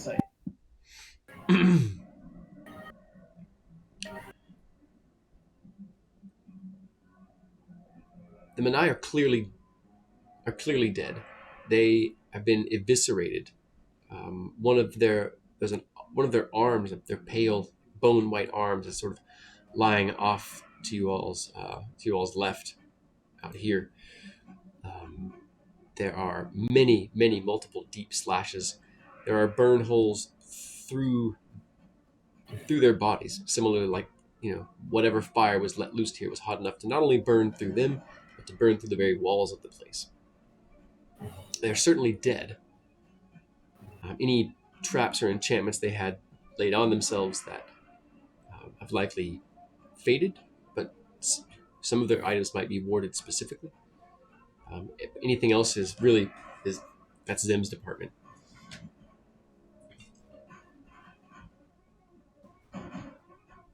All right, then I'll ask Zim what he thinks. Worth taking this stuff?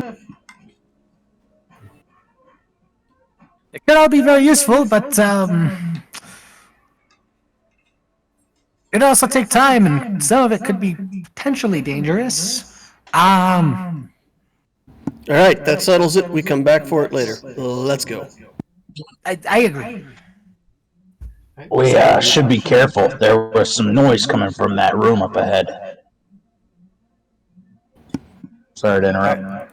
No, it's good. It's good. I'm going to switch back to the bow, and I'll stealth again and take point.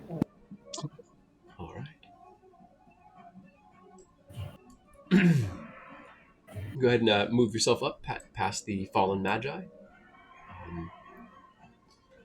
Zim, you do see one thing useful. One of the wands of fireball has 2 charges remaining. I just suddenly got this image of like a Duracell battery with the little indicator pointing. Oh, will you squeeze it? Awesome. I will grab that. That's in fact what I was about to ask. If there's anything on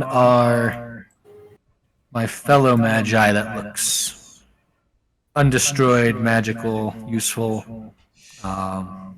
It's like I don't know what the Menai have and what they might be doing with their stuff, Sure. but I know what my people have.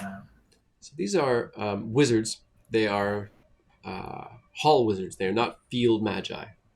They are hall magi. They are researchers, students, things like that.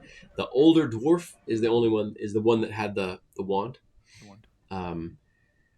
You see spell components, focuses among them, pouches of various herbs as you quickly sort of toss through. One of them has a ring that has carvings on it that you think are magical. It's either feathers or leaves. It's hard to tell. You have to get a jeweler's lens to really examine it. It's very fine carving. They're not going to use it. I snag it as I walk. You also spot a potion on one of them. Again, on the actual magi, the fallen dwarf. Cool. Grab that, and I'll try to assess that really quickly as Kenneth goes forward. Just the potion. Okay. You can go ahead and make a Arcana, Nature, Arcana or Nature check. The same for me. Let's try Arcana. Let's see where my dice like. Not Arcana. Well, you know it's not a healing potion because they don't exist. You've not ever heard of one. This is a sort of milky, cloudy blue potion. It's sort of right on the tip of your tongue. It's either, like maybe levitation or gaseous form or something like that. Something air, ether based. Good. All right. So, Kenneth, as you step out, looking across the way, you can see over one of the reflecting pool on the raised dais. You see the shape of a horror here. Let's see. Oh, I'm going to bring us over to. Oh. Need to alter my map here. Give me just a moment. Oh, that's perfect. Excellent. I did it without even looking. I just pinged on the map, and there we are. So you see a horror there. It seems to be sort of shifting, squeezing itself into a corridor. It seems to be moving, positioned where it could potentially see you if it turns around. You might be able to hustle past it. Yeah, maybe. What do you think of that? How do you react? Do you turn that over to your allies and see what they suggest? Are these walls high enough to see over, or I can just barely see it a little bit past here? Yeah, you see it moving out of view. Like you can see it past the walls. The walls are in this area a little more solid as you get closer to the keystone chamber. Very close, in fact. So you can still kind of see through them a little bit. Just this faintest dark blur, undulating form that you can see through the walls. Kind of make out where it is. As it does move, you don't have a direct line of sight, but you can still see it through the wall. Okay, and then just fact check Bless is faded by now. Let's see. Or is it still up? Is it a minute spell, I think? Double checking. It has not been that long. So yes, it remains. You still have it.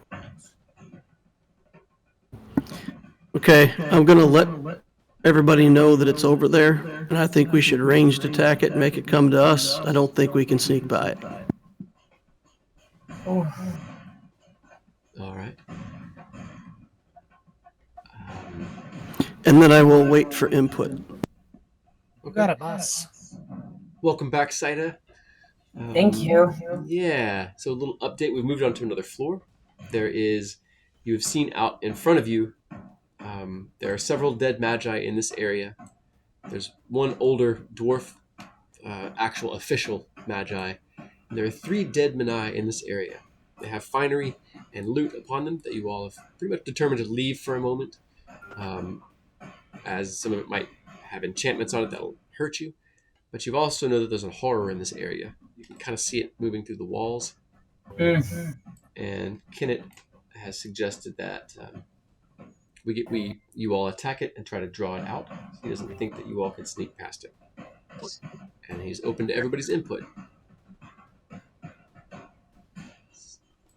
I probably should throw it out there. I'm having some body issues at the moment, and I'm hurting really bad. So I'm having a really hard time thinking and concentrating. Sorry to hear that. That sucks. Well, that's all right. That is all right. We're humans. We're going to feel different ways from time to time every session. Just don't feel guilty about it. Just be where you're at and do whatever you need to do. Just for a time check, I figure we'll probably go for about 15 more minutes since we got a late start. Unless that doesn't work. Does that work for everybody? Going for another 15? Because we're about at what we normally say is time. So Cool with me. Feeling? I can do 15 more. I'm good for 15 more.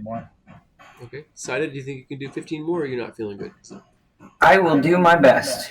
Okay. That is all we ask. Let's see here. Yeah, Zim's gonna, now no longer a giant lizard, Zim's gonna stick to the rear again and throw stones at things. So All right. So as Kenneth... maybe ice knives, depending. Nice. So Kenneth shares what he saw, what he sees, and what his plans are in sort of hushed tones, further dampened by the strange magic of the place. The walls are a bit thicker here as you get closer to the keystone chamber, but so his plan, his thoughts were to try to draw the thing towards you. Does anybody not like that idea? Does anybody have a better idea? He doesn't think that you all can sneak past it, but perhaps somebody else can think of a way that you could.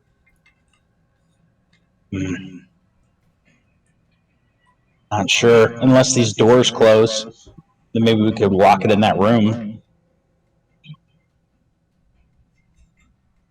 Are they more open doorways, or do they have like swinging doors? There are multiple open doorways. You can see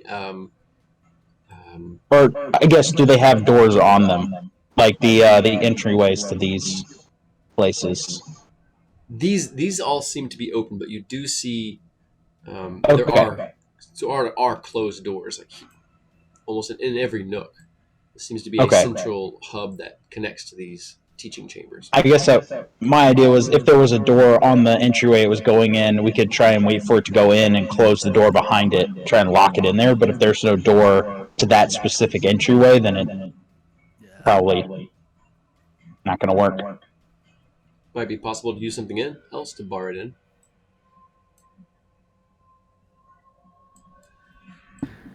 I get the impression that this thing could ooze its way through a keyhole. Is it more substantial than that, or am I giving it too much credit for being It's more substantial incorporeal? than that. It's a large creature. It can move down like 5-foot corridors. But you haven't seen any indication that it can get any smaller than that. I mean, we could just take it out from a distance. I'm good with that. I can try to collapse it under something, but I don't think that's going to work.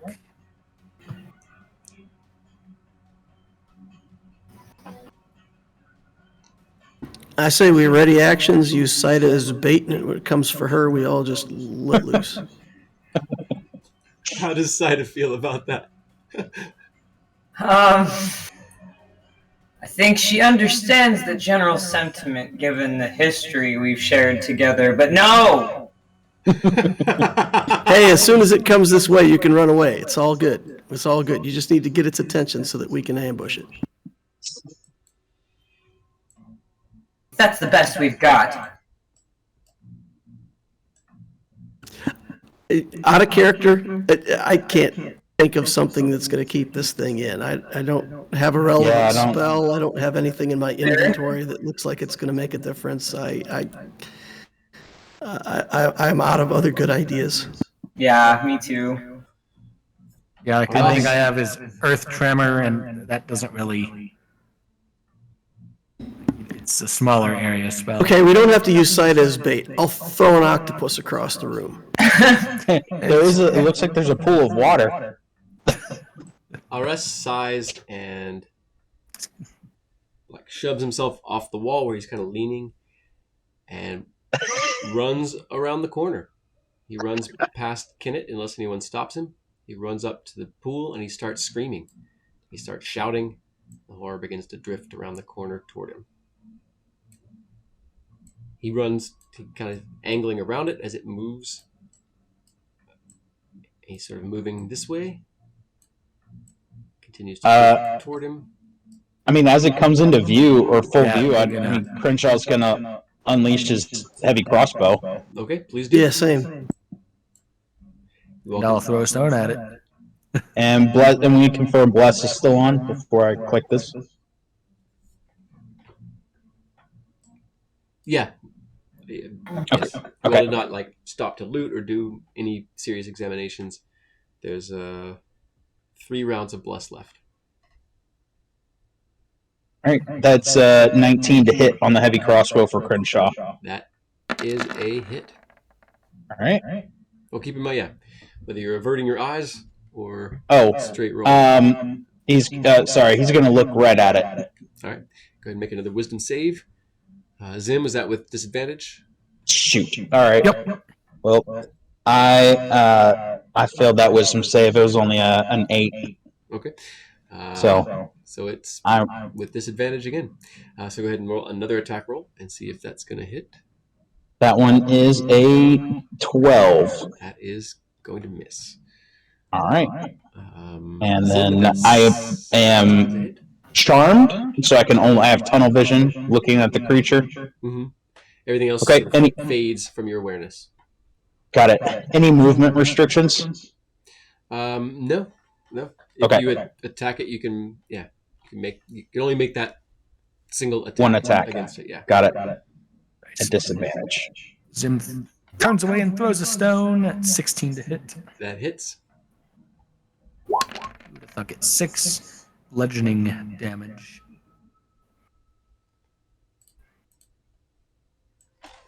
And it rolled an 11. That is going to miss.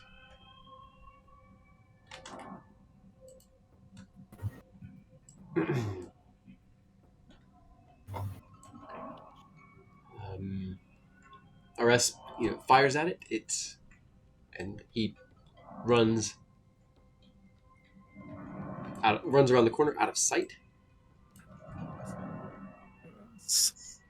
He continues. You see another bolt flash out from around the corner into the body of the horror. The horror seems to be drifting toward the screaming, enraged human who keeps stopping and firing at it.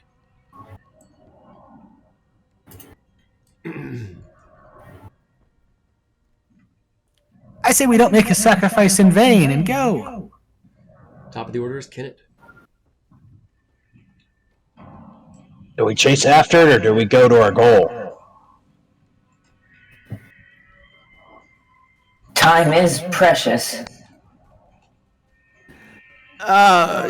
Okay, so there was a vision that required RS to be there for Saida not to be destroyed utterly or something. I'm afraid if we lose RS, we're gonna lose that vision, and so Kenneth, in character, has a reason why he cannot let RS sacrifice himself.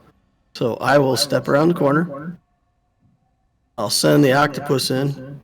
He acts after my turn. Yeah, whatever. Okay, so the octopus will have to wait, and I'll take a shot at him with my bow. Okay. You averting your eyes or looking straight at it? I'll look straight at it. I mean, yeah, why not? Wisdom saving throw. 11. Plus bless. Plus. God, 12. come on. Gracious. Let's see here.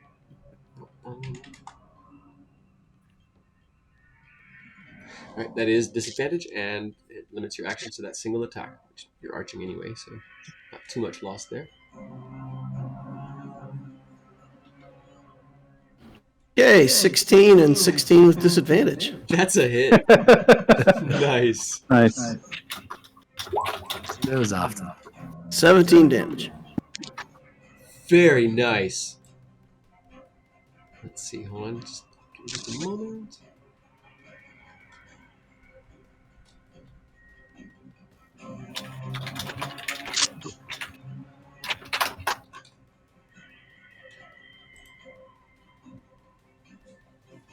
Very nice.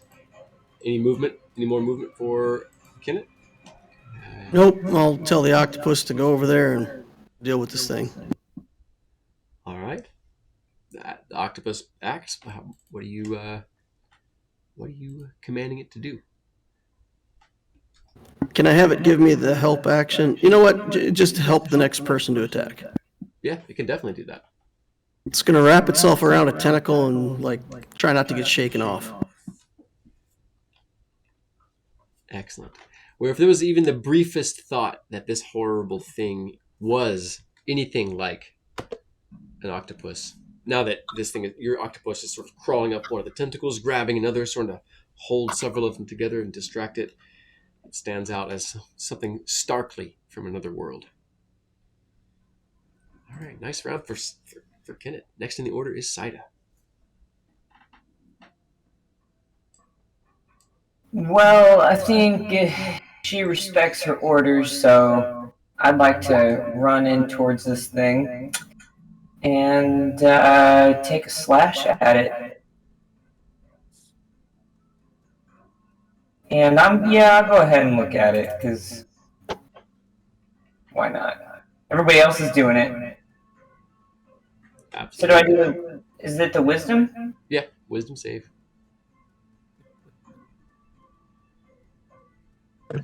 All right, so as you are enthralled with it, sort of slowed down, charmed to some degree. Well, actually, let's see here.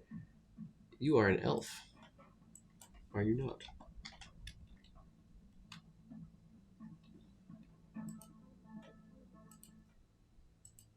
Yeah, it is a charm effect. So, I'm sorry. Saida is not affected.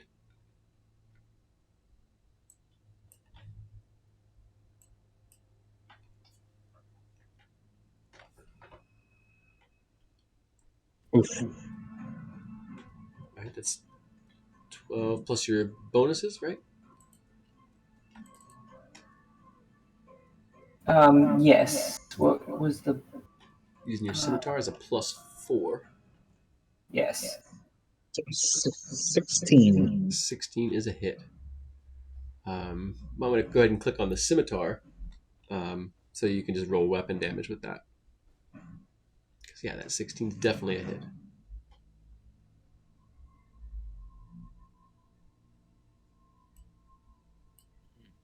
Well, All right.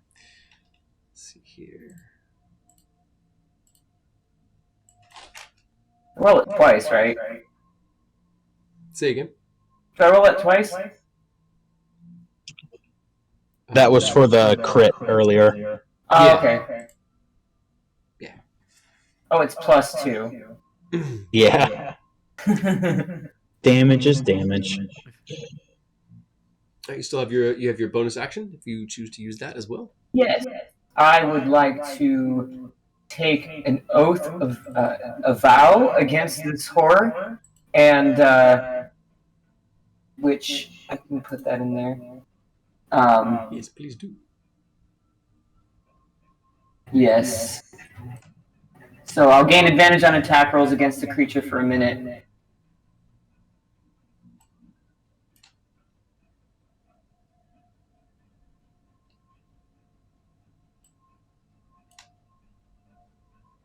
Nice. Vow of Enmity. Heck yeah. As a bonus action, you can utter the Vow of Enmity against a creature you can see within 10 feet of you using your Channel Divinity, and gain advantage on attack rolls against the creature for 1 minute until it drops to 0 hit points or falls unconscious. Which, isn't that the same thing? Okay, anyway. Nice.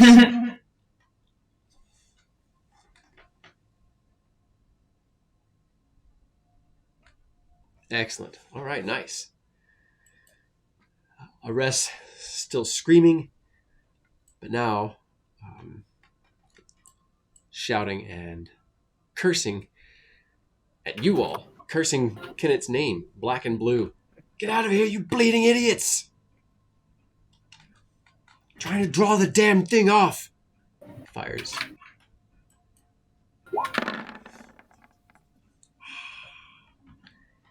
And you hear a sickening metal ping as one of the drive rods in his gnomish crossbow snaps. Sinking hells, he says, drawing his gnarl in his offhand, short sword, and stepping up and takes a slash at it. Looking right at it. Probably not wisely. But with an 18, he succeeds, makes a straight roll, which is a 19. That's a hit. And he manages to do a little bit of damage to the thing. I think that might be Ross's first hit in the Halls of Silence in general. Heck yeah. He tried throwing his sword at an undead earlier, so Oh yeah. Then he actually kind of steps up where he can offer Saida flanking if she comes in, or on her next turn. Next in order, the horror itself. It's shifting tentacles, sort of curling back and then stabbing outward at Saida, at RS, and attempting to no, can't do that. It'll be an action. So slashes at hold on just a moment. All right. It slashes at Saida twice with its tentacles again that sort of sweep back almost to a blade-like point. It's a 20 and a 24. They definitely both hit. All right. Let's see here. Bost shouts, gives a groan, which fades as he loses consciousness and drops to the ground.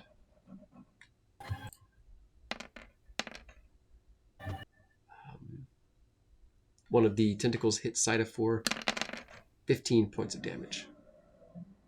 I only got 1 point left.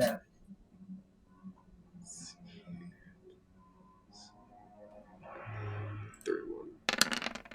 That 1 point from the good berry. That's all that's left. Yeah, it is. And the second one hits for 7 points of damage. Oh. And brave Saida, ever at the front, pays once more the price for such bravery and swoons. Everything fades, flashes bright red, and fades into darkness. Oh. Less You hear falls. Ares collapse just before before you go insensate. Next in the order is Crenshaw. All right, I think we call it here. Did So- we miss Zim? I don't see Zim on initiative. Zim is not an Oh, initiative. I got rid of the lizard. And thus...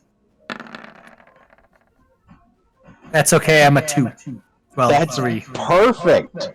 Indeed. You go right before or after me. I don't I'll know. go right after you. All right, so Crenshaw is going to let's see, step up halfway and fire with the okay. So and I can't use any bonus actions or anything, right? And I Yes, you can. so okay.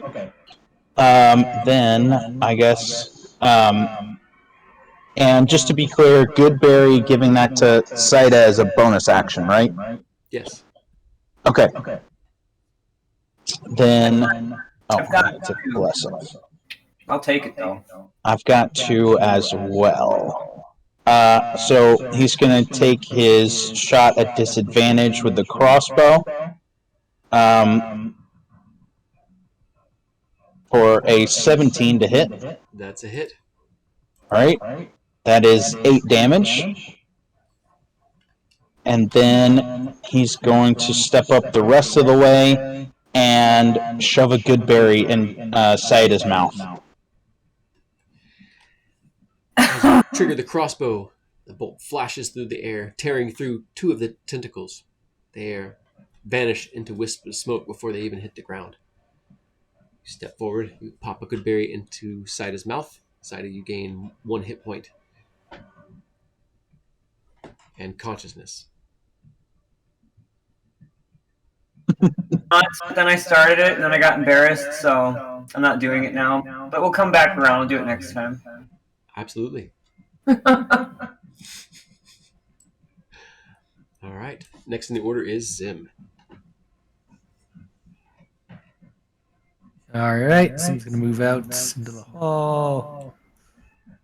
There. And try again hurling a stone at this creature. Not Alright. looking at it.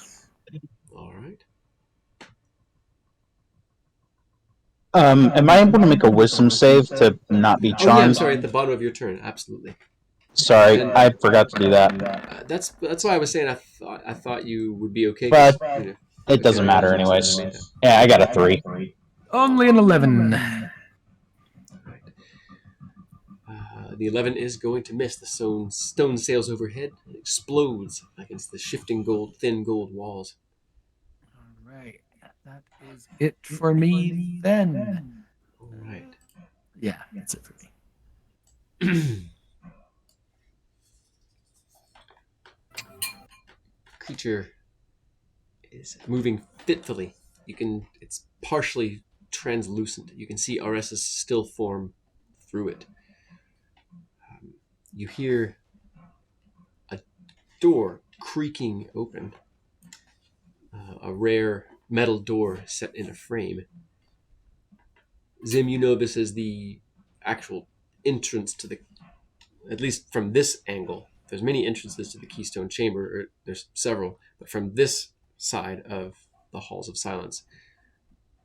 That's the door. You hear something opening the door to the Keystone Chamber and likely beginning to move into it. You can barely make out a sort of dark blur with two very thin sort of blurs next to it, and you think it's a Manai, and followed by some of the undead, some of the, whether they're risen or simply tireless. It seems to have some undead attending it. You seem to be currently fighting its minion, its pet that it left behind to distract. That's not good. That sound was the doors. Something's already in the keystone. As the storm howls overhead, the large cluster of Manai and Magi fighting that are moving deeper into the halls of silence below, toward the reliquary, have vanished from your sight. It's too dim to see anything after about 7 stories, or 7 different chambers. But I think this is a good place to stop for tonight. Nearly at your goal. The current horror that you're fighting seems dashed several of the tentacles from it. Seems to be shifting, moving rather slowly. Doors opening nearby. The storm continues to rage overhead, and you can see 2 thin streams of darkness moving in your direction. Whether they're Manai or Magi, it's hard to tell until they get closer.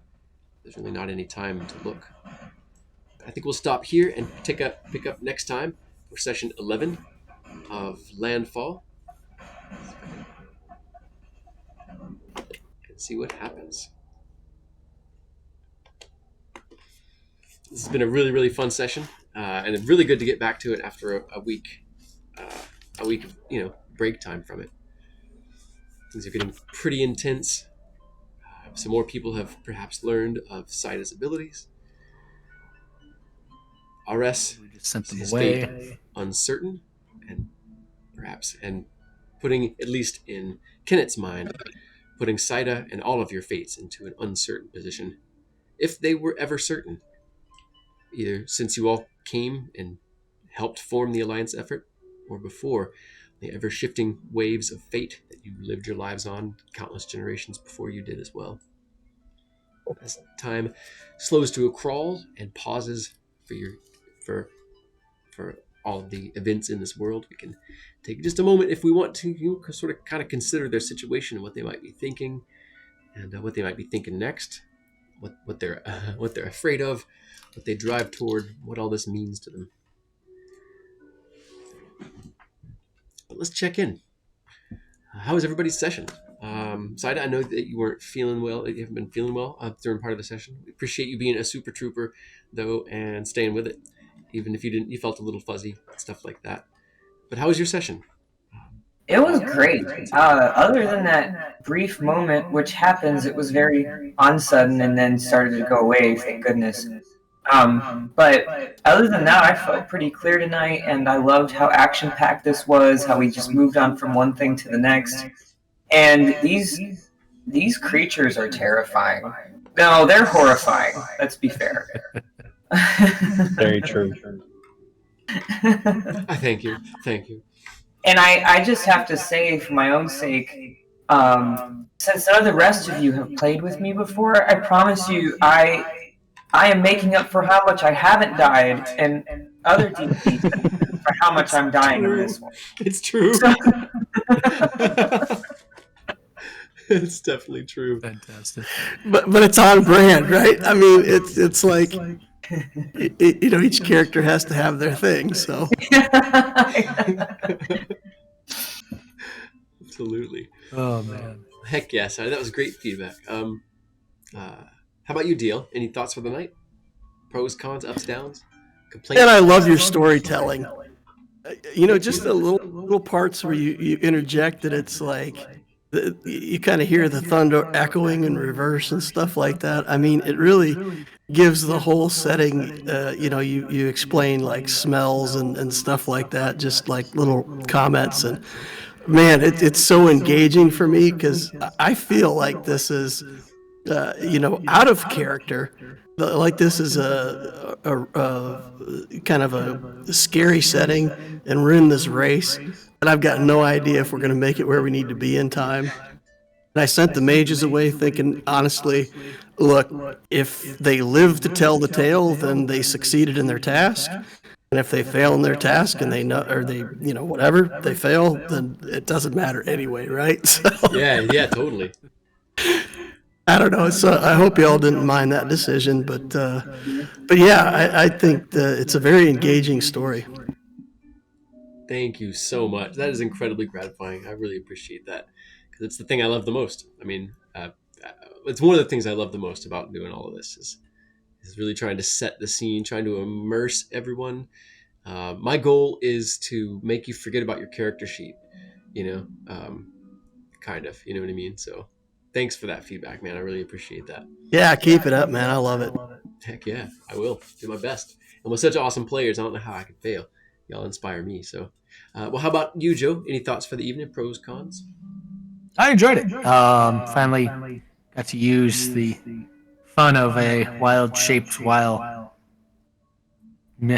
mirror-imaged, Yeah. see how that works, which is fantastic until you get hit by a horror. Indeed. Because they are quite horrifying, as Saida said, and no, I always enjoy it. I think it's funny. I didn't know which route we were taking, and yes, I am counting.